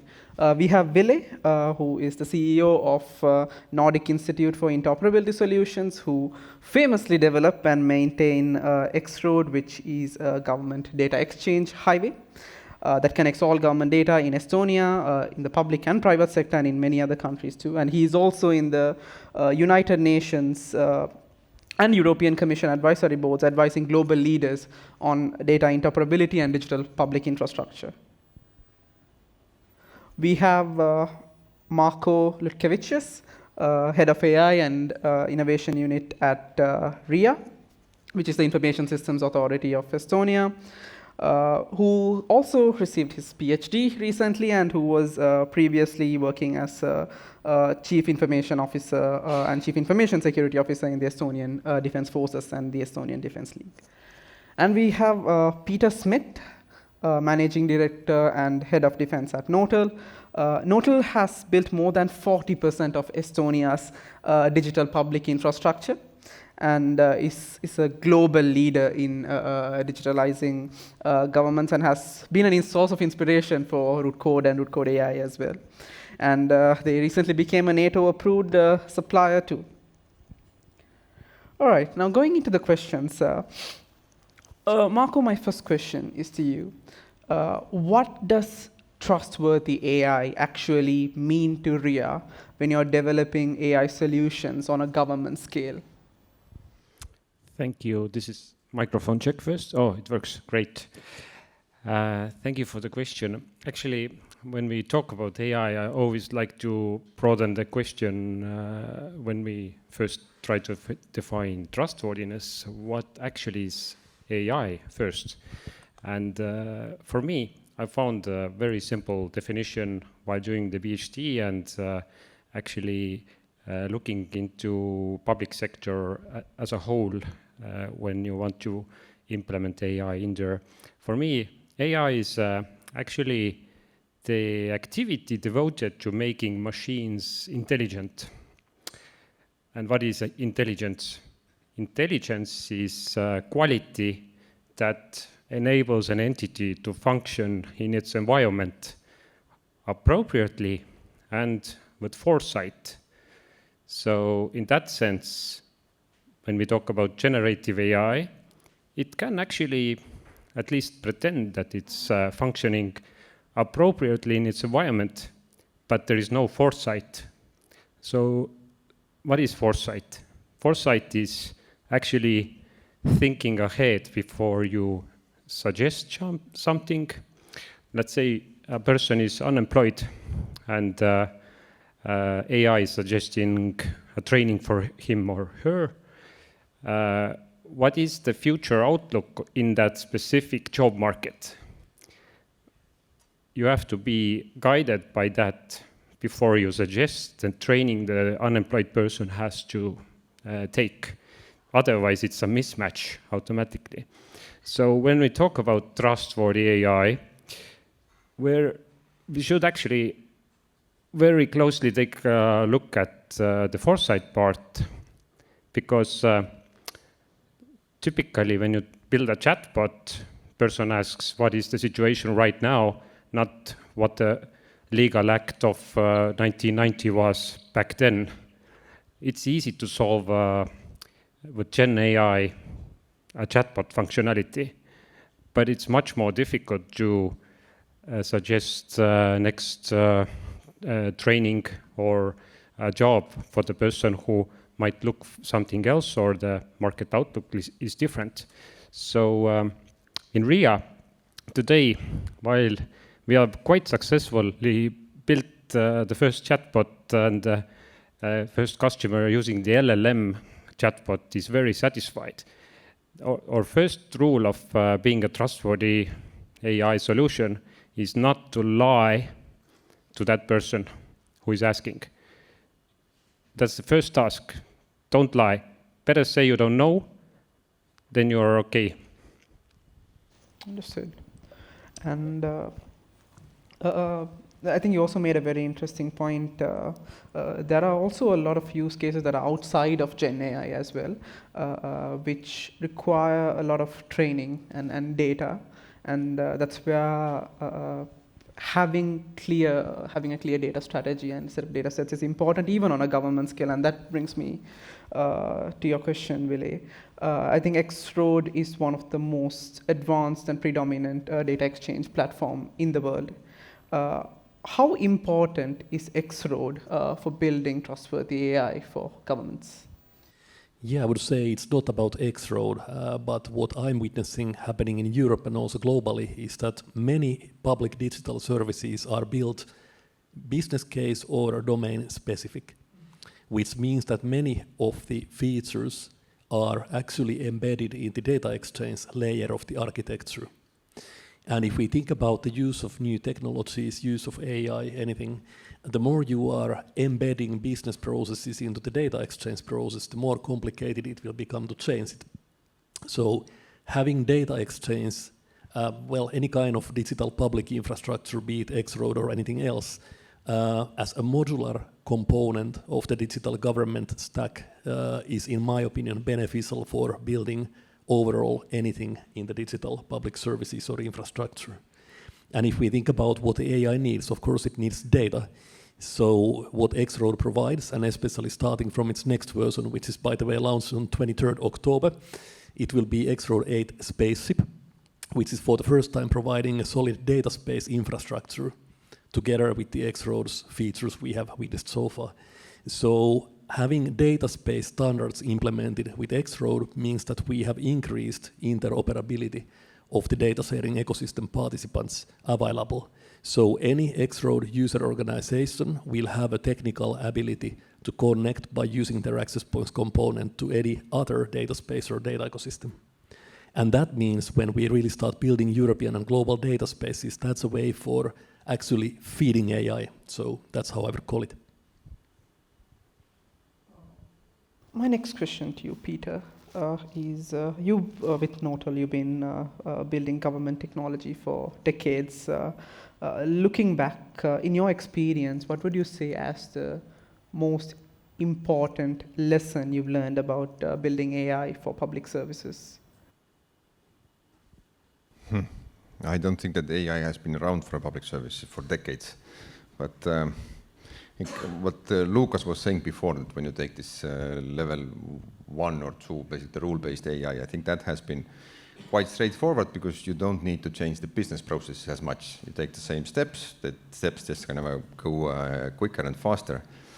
Now when you take the generative AI, which goes to the next layer, I do believe that it does require quite a bit of a rethinking how the entire process works. Like just simple example, if you look at the public procurement right now, leaving all the nice words aside, buyer side is using a lot of generative AI to write the scope of work, seller side is using a lot of AI to write the response, then the evaluation probably also quite a bit of a generative AI is involved there. Meanwhile, there is some reason we format the output of AI into PDF document, upload it to the procurement portal, download it from there. Maybe all that dance is not really necessary if everybody is using generative AI. Maybe there's a better way to do it. I don't know what is the better way, but it's just an example that the way how the processes are organized and done probably needs to change quite a bit in order to actually get a true value out of a generative AI. And coming back to Marco, I think that nicely connects with my next question.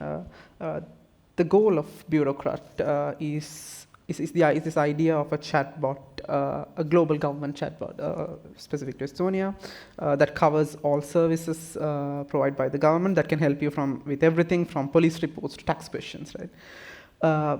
What is the hardest part of building something of that scale? Hardest part? Well, actually, Paula's presentation gave out how we actually came to light with 1 year piloting the large language model pilot. We had a long learning curve to actually have a production grade LLM solution with Bürokratt. So one side, the hardest part is actually getting the best experts on board who understand what you want to do, how to use that technology, and also take into consideration the security part, which in AI world is totally non-existent in terms of practice. Well, 10 years ago, or even 15 years ago, Estonia understood that when we have a new portal or new e-service, we have to invest at least 10% in that to the security part for penetration testing. Today, if we ask like, okay, we are creating this nice AI service, please come and test it. They don't actually, there is no framework exactly in place to test it, to make sure that we are actually ready to go live with it.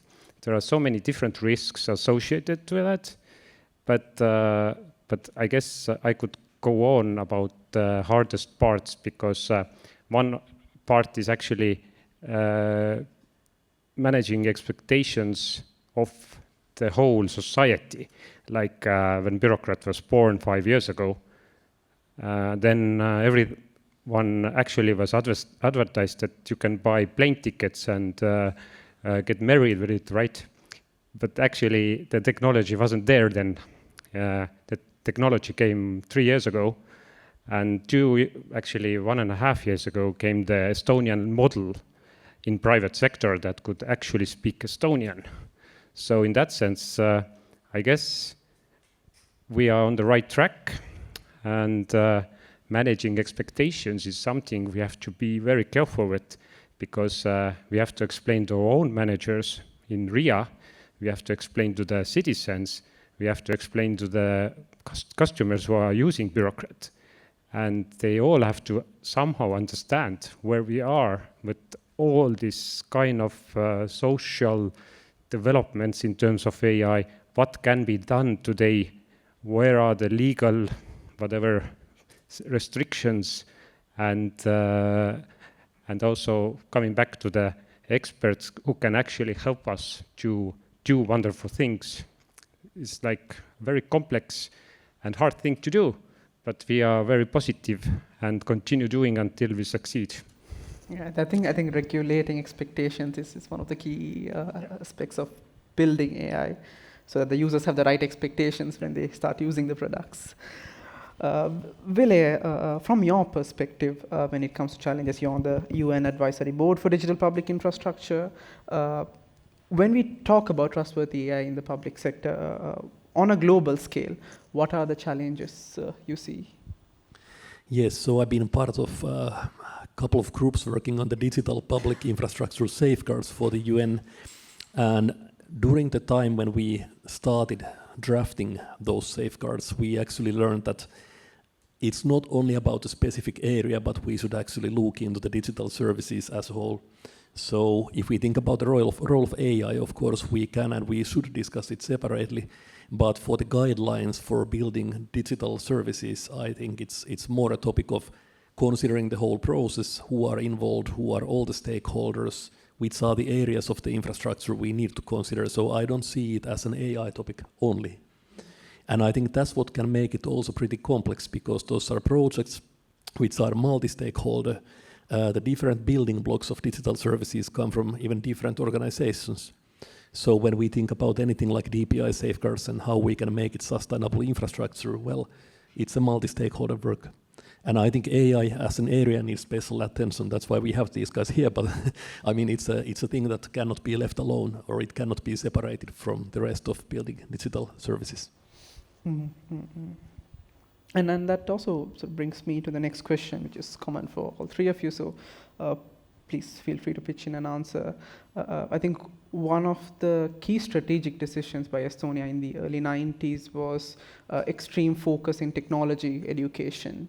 And that sort of continued towards the early 2000s as well. And that sort of led to current Estonia's dominance in digitalization and government digitalization. How do you see the importance of AI education to sort of build the next generation of AI-ready society for Estonia from your different perspectives? I can start maybe. I think it's one thing that has made things easier in Estonia is that the overall digital literacy is quite high. So if you talk about ideas, what can be done, how it can be done, it's a much easier discussion because you don't need to explain the alphabet all the time. In order to stay on that level, so the next generation who comes there, they need to have the same level of digital literacy or higher. And digital literacy is getting wider, the alphabet is getting higher, wider. So them understanding what AI is, what it's not, how it could be used, how it cannot be used, in order to keep up the speed that we have, it's extremely important.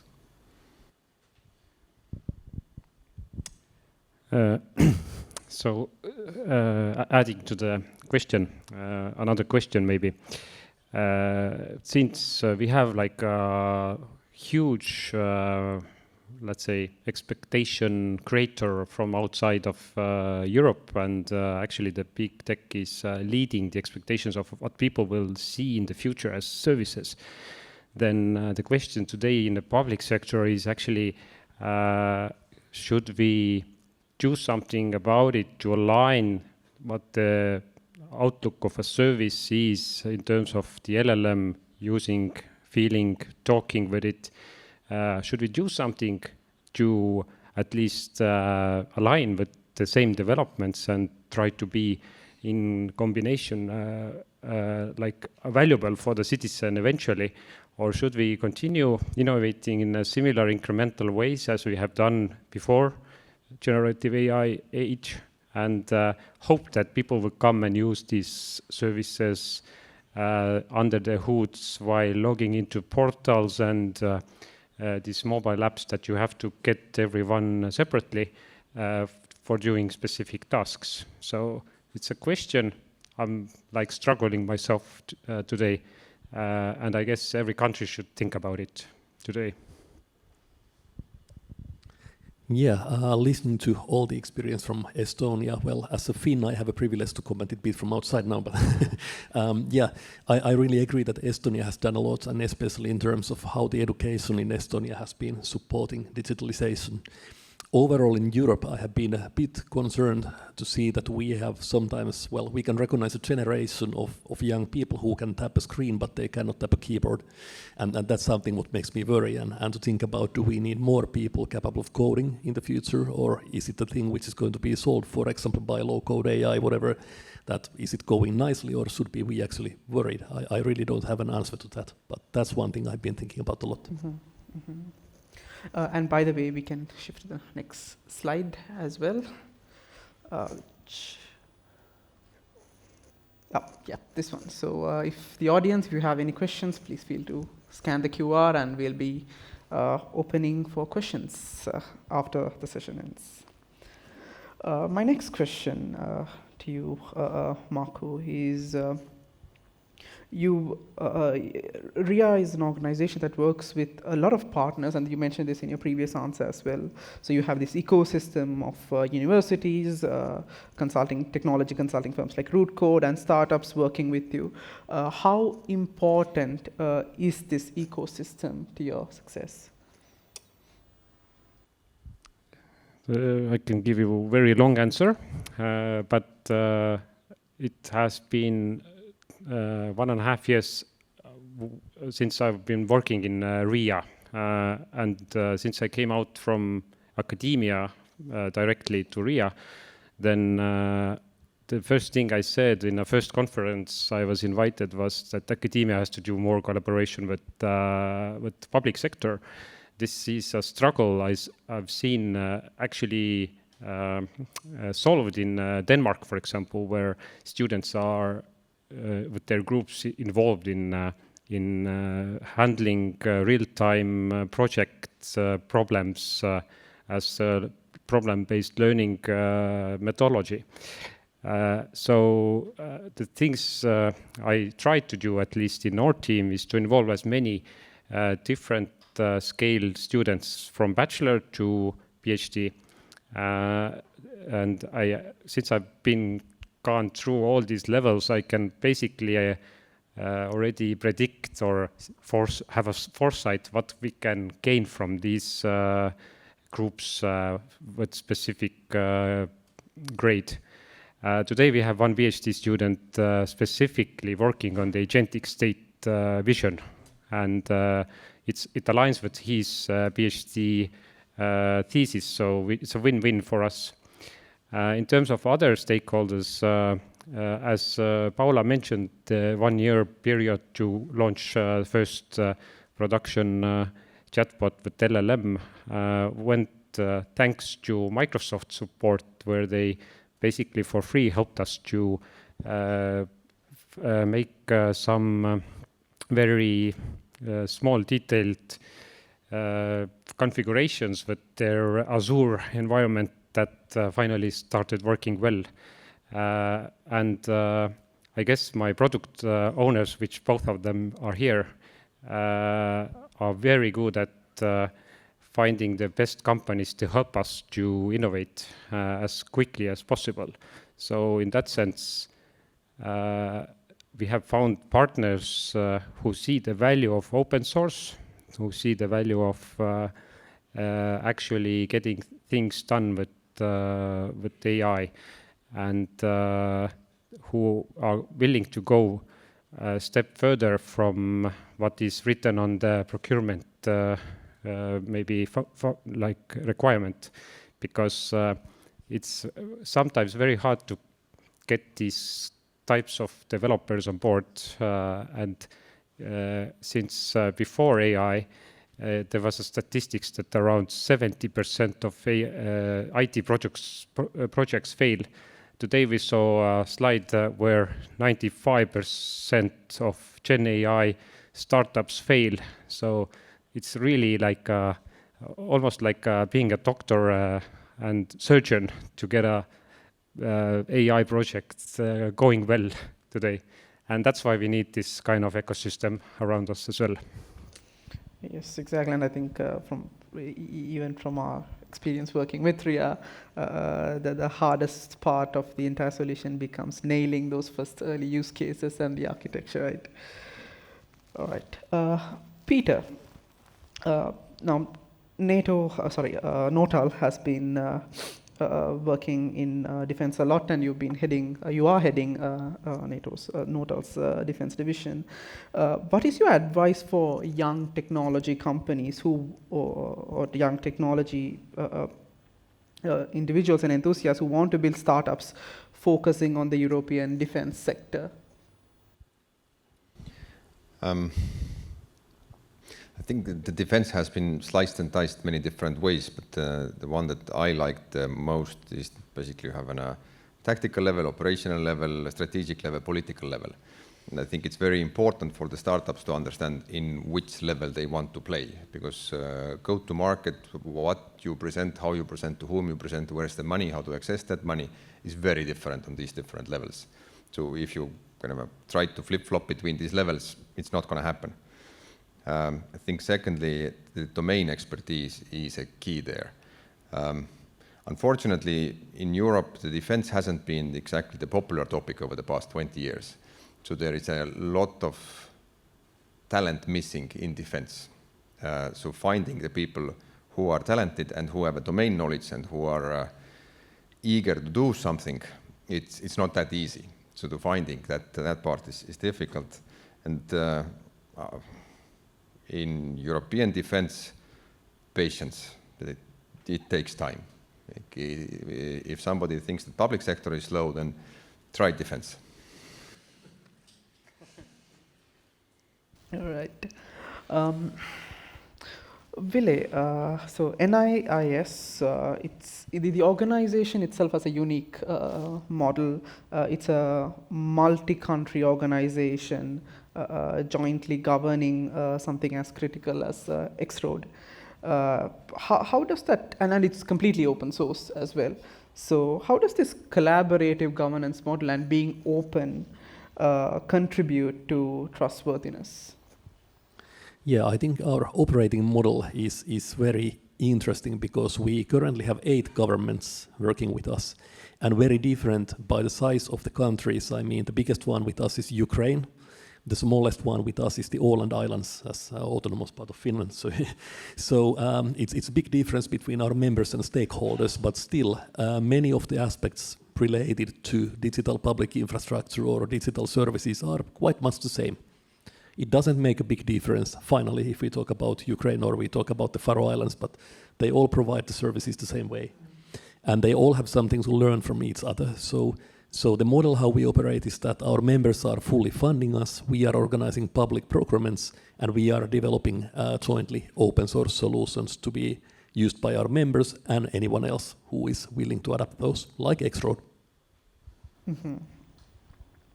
And coming back to Marco, given the current or everything that you've done with RIA, and what is RIA's strategic vision for AI-powered e-governance, let's say over the next 5 years? Luukas spoke a bit about the whole agentic ideology, but what's RIA's vision in transformation through AI? Well, I mentioned managing expectations is very important, especially because my team is sitting in the back row there and here. Because if I overpromise, then they will be angry at me, right? So let me just let's go to the AI agents part first. I like to define things. I haven't found a good definition for AI agent, so I won't talk about AI agent in that specific as AI. Maybe I understand better, maybe.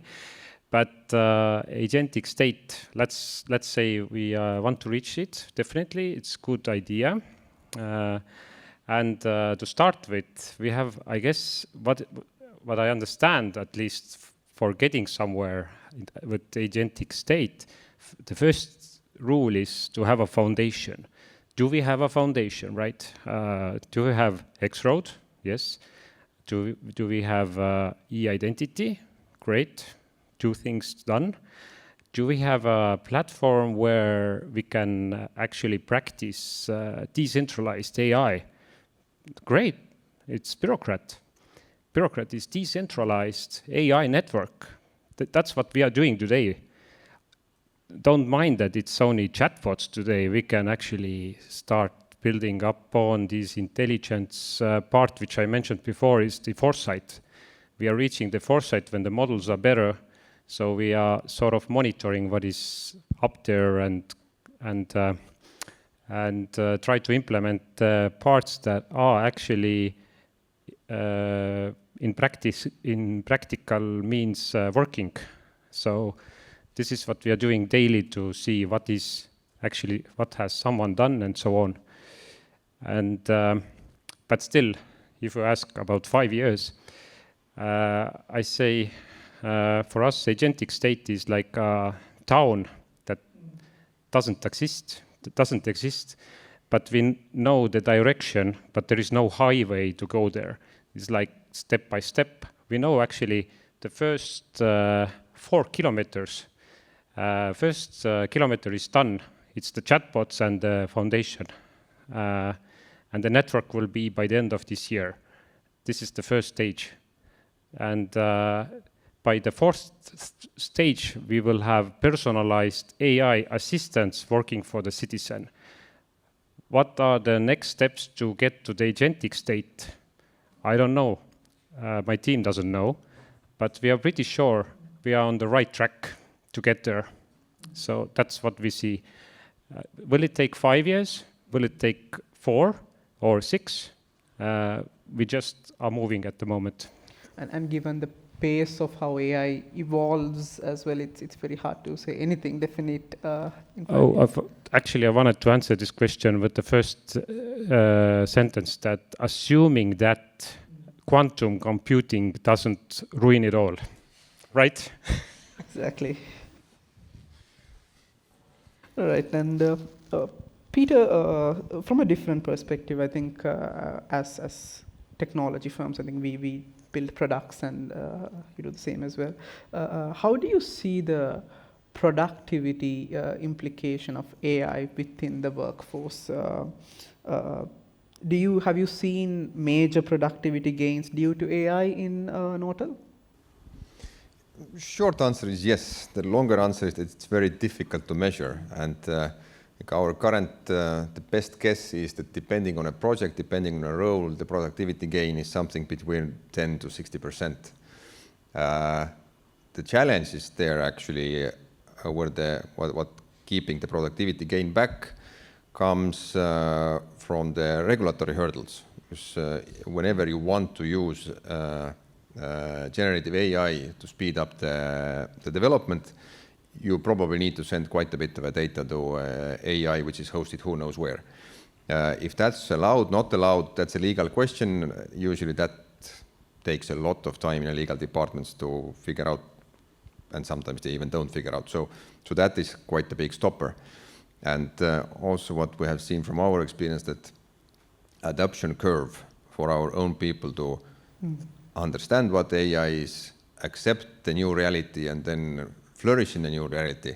It's not a 2-week journey. It takes longer.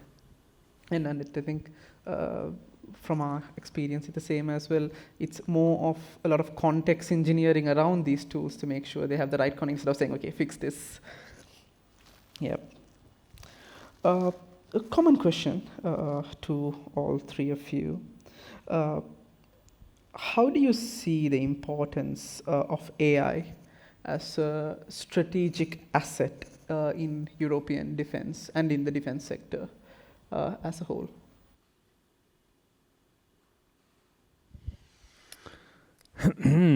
I was asked in a television show once, what is the worst thing that AI can do? Is actually, my answer is to kill a person, right? So in that sense, I don't like in defense sector AI, but without doing anything, the situation in EU will definitely get worse. So in that sense, of course, we have to try to pursue innovation in that sector and get against the worst kind of disease we have in current world. So yeah, I don't know if I even answered your question, but it was something I said, right? Maybe I start a bit further away. Is that, the best fight is the fight that didn't happen. So one way to achieve that is that we all live in a perfect harmony, hold hands and sing Kumbaya. Nobody knows how to achieve that. The second best option is to have a strong enough deterrence, a defensive posture, that you will not be attacked. Now, if looking at the battle rhythms, how fast they are beyond human cognition. Just imagine a scenario that there are 100 drones flying towards you. You have 2 minutes to decide something. You have, 4 or 5 different weapon systems that maybe can take down half of them. Human cannot decide anything meaningful there. In best case scenario, they don't panic and they start shooting randomly. AI can do and probably can deliver better outcomes than humans. Now that takes to the ethics question and human on the loop or human in the loop, which is already a separate topic, but I don't think that without AI we can have any meaningful defensive deterrence. We just cannot. As my fellow panelists almost cleaned the table, but I have a couple of things left. Well, I think one aspect we should always remember is that when we talk about military or defense technologies and AI in this context, is that if we think about how large portion of our technologies overall come from military defense industries, thinking about how much the United States has invested in that and how those solutions have later become used by anyone almost. So, I mean, the root for many technologies is always in defense. And I'm more worried about how little the European Union is currently investing in development in that field.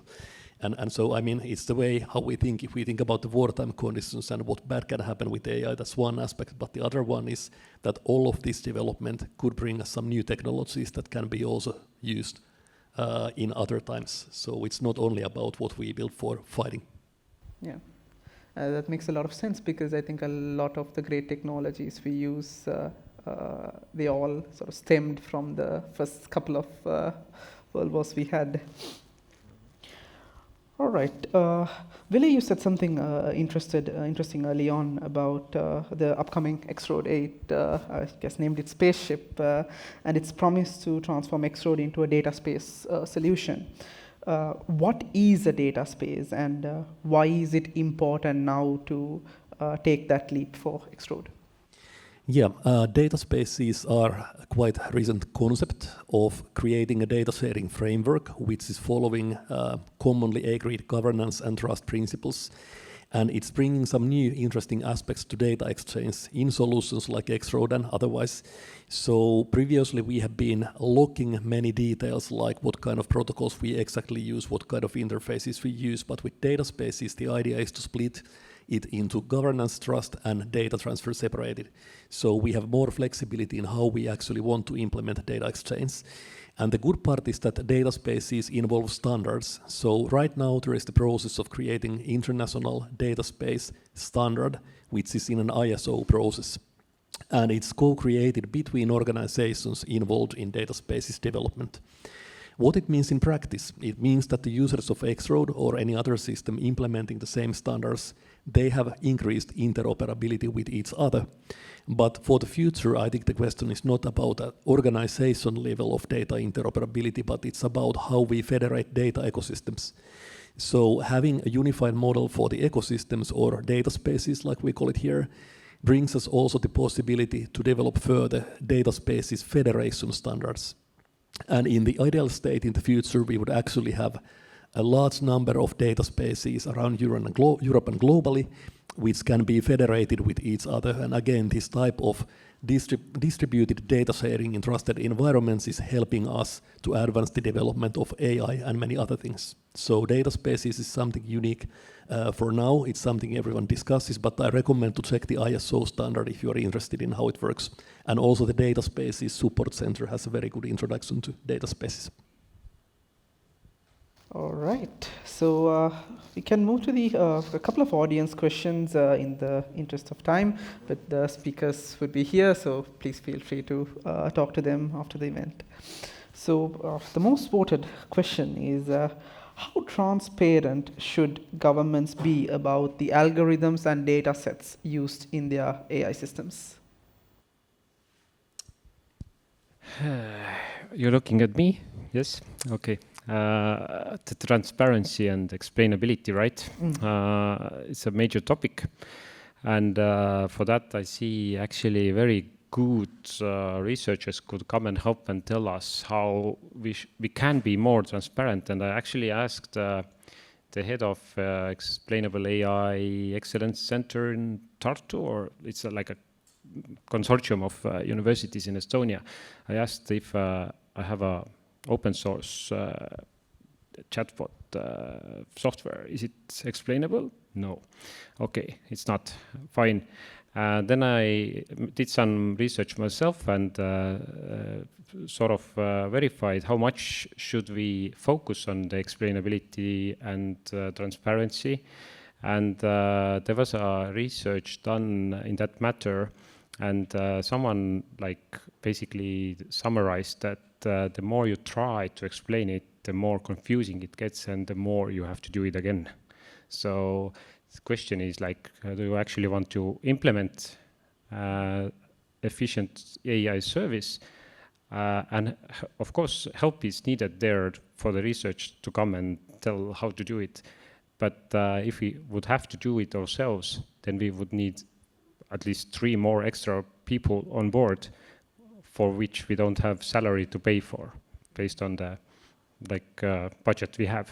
So in that sense, I think the answer is we have to pay attention, get as much as help as we can, but not make it as a primary goal. All right. Others, please feel free to pitch in if you have any. Yeah, well, I just wanted to mention that the United Nations DPI safeguards, which I already mentioned before, it provides a kind of checklist or a tool for governments to ensure that when building any kind of digital systems, it's possible to ensure that it's built sustainably.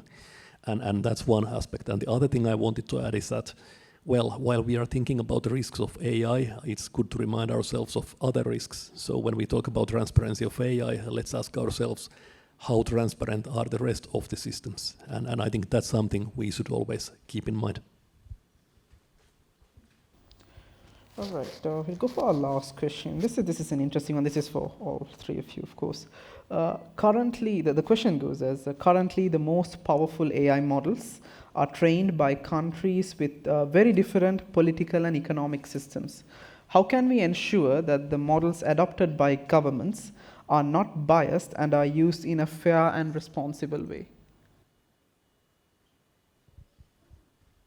Yeah, very difficult question, but I was once discussing it with students from a Harvard group, and one of them asked me what would we do with X-Road if some dictator would like to set it up and use it for his government, and my question was that how can we limit the use of it for public good in the case that the dictator wants to build hospitals.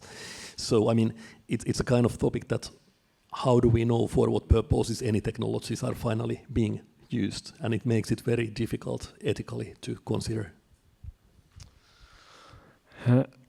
Yeah, well, that topic of how biased the model itself is and who would use it or as it is, like let's say ChatGPT or whoever develops a new model, and let's say a chatbot developer would just put that model in the end to answer any question, then it's of course biased. But the way we build things is that the model only knows the semantic part to put together the answer, and the rest, like sources and the source of truth, is actually coming from the pre-work we do with our customers. If you become a Bürokratt client, we help them to gather sources which will be the truth part,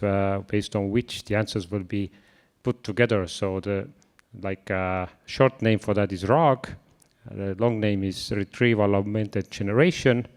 And actually, Paula was talking about it also, that we are actually developing, we are using the Azure part of that RAG, but we are developing with very good developers open source RAG as well, which anyone could take and use eventually for the public or private use.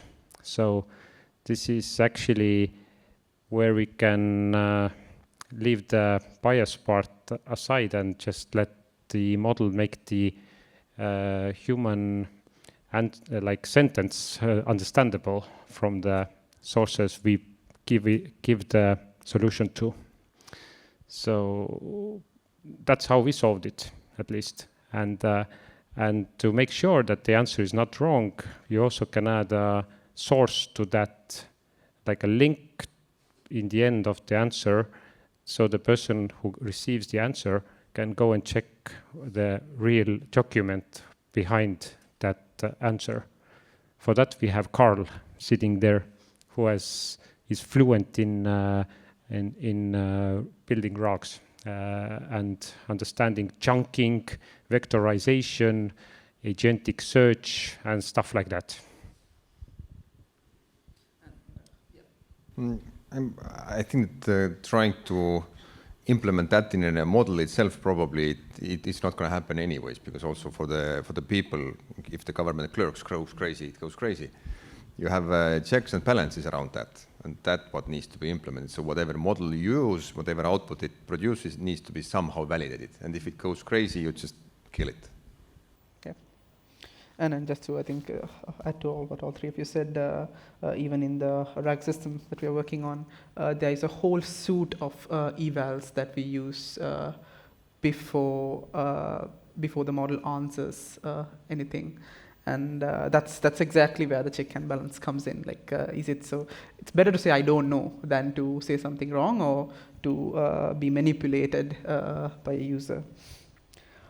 All right, it was a great discussion. Thank you, everyone, and thank you for the audience as well for being very engaging. There are a lot of questions, but the speakers will be around here, so please feel free to ask your questions. Thank you very much. Thank you, Ville, Marco, and Peter, and also Thiru for that insightful discussion. So next, we have Mangala Perera joining with us for the closing remarks of the event. So Mangala is a partner and Chief Operating Officer of Rootcode. Before joining Rootcode, Mangala served as the Vice President of the Swedish multi-billion-dollar ERP company, IFS. Mangala has over 26 years of experience in the technology sector and brings deep expertise in scaling global tech organizations and driving operational excellence. Mangala, over to you. Thank you, Devani.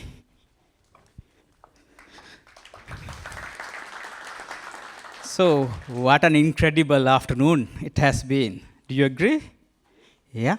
So, when we were planning this event, our idea was very simple. We want to invite leaders, those who have taken initiatives, great initiatives towards e-governance. And then we want to talk about how AI can shape the future of e-governance. And during the event, every speaker, everyone who was in the panel, and great questions, we all nailed it. So shall we give a big round of applause to everyone? Yeah? And I think we got a lot of information. I'll summarize what we have been hearing so that it is easier for you to digest. So we started with the impact Rootcode has made globally, especially in e-governance. And then we talked about the digital journey in Estonia. And we talked about how we can leverage the power of Agentic AI in e-governance. Then we talked about the transformations happening in Porto. And also we talked about the borderless entrepreneurship, e-Residency. And Matt shared what we can learn from big enterprises. And then in the panel discussion, we talked about how we can use trustworthy AI in e-governance. We didn't just hear about technology. We heard about the vision and the passion and challenges and how we can overcome those challenges. While listening to those stories, I felt I should give special thanks to everyone, those who worked with us and those who got us involved in their digital journey. As Alagan mentioned, because of the e-Residency, we managed to have our European headquarters or European home in Tallinn. And then we managed to be part of the digital journey of Estonia. And we managed to go and help urban farmers in Porto. And also we got the opportunity to give outstanding citizen engagement experience in Prague. And we also learn a lot during that process. Our mission is very simple. Our mission is to help businesses and governments succeed by building great tech. When we build great tech, we bring two core competencies onto the table. One is world-class engineering. The other one is our deep AI expertise. Whatever we do, we bring these two core pillars, core competencies onto the table. And looking ahead, we want to be very humble. At the same time, we are very ambitious as well. So we want to work together. If you talk about in the realm of e-governance, we want to work together to uplift Europe and beyond so that every citizen will get outstanding experience when they work with government services. All right, so let's build the future e-governance together. And as we wrapping up, I want all of us to join our cocktail, continue those discussion. You know what? Great ideas will come when the microphone is switched off and when we have a drink in hand. So enjoy the evening. Thank you very much.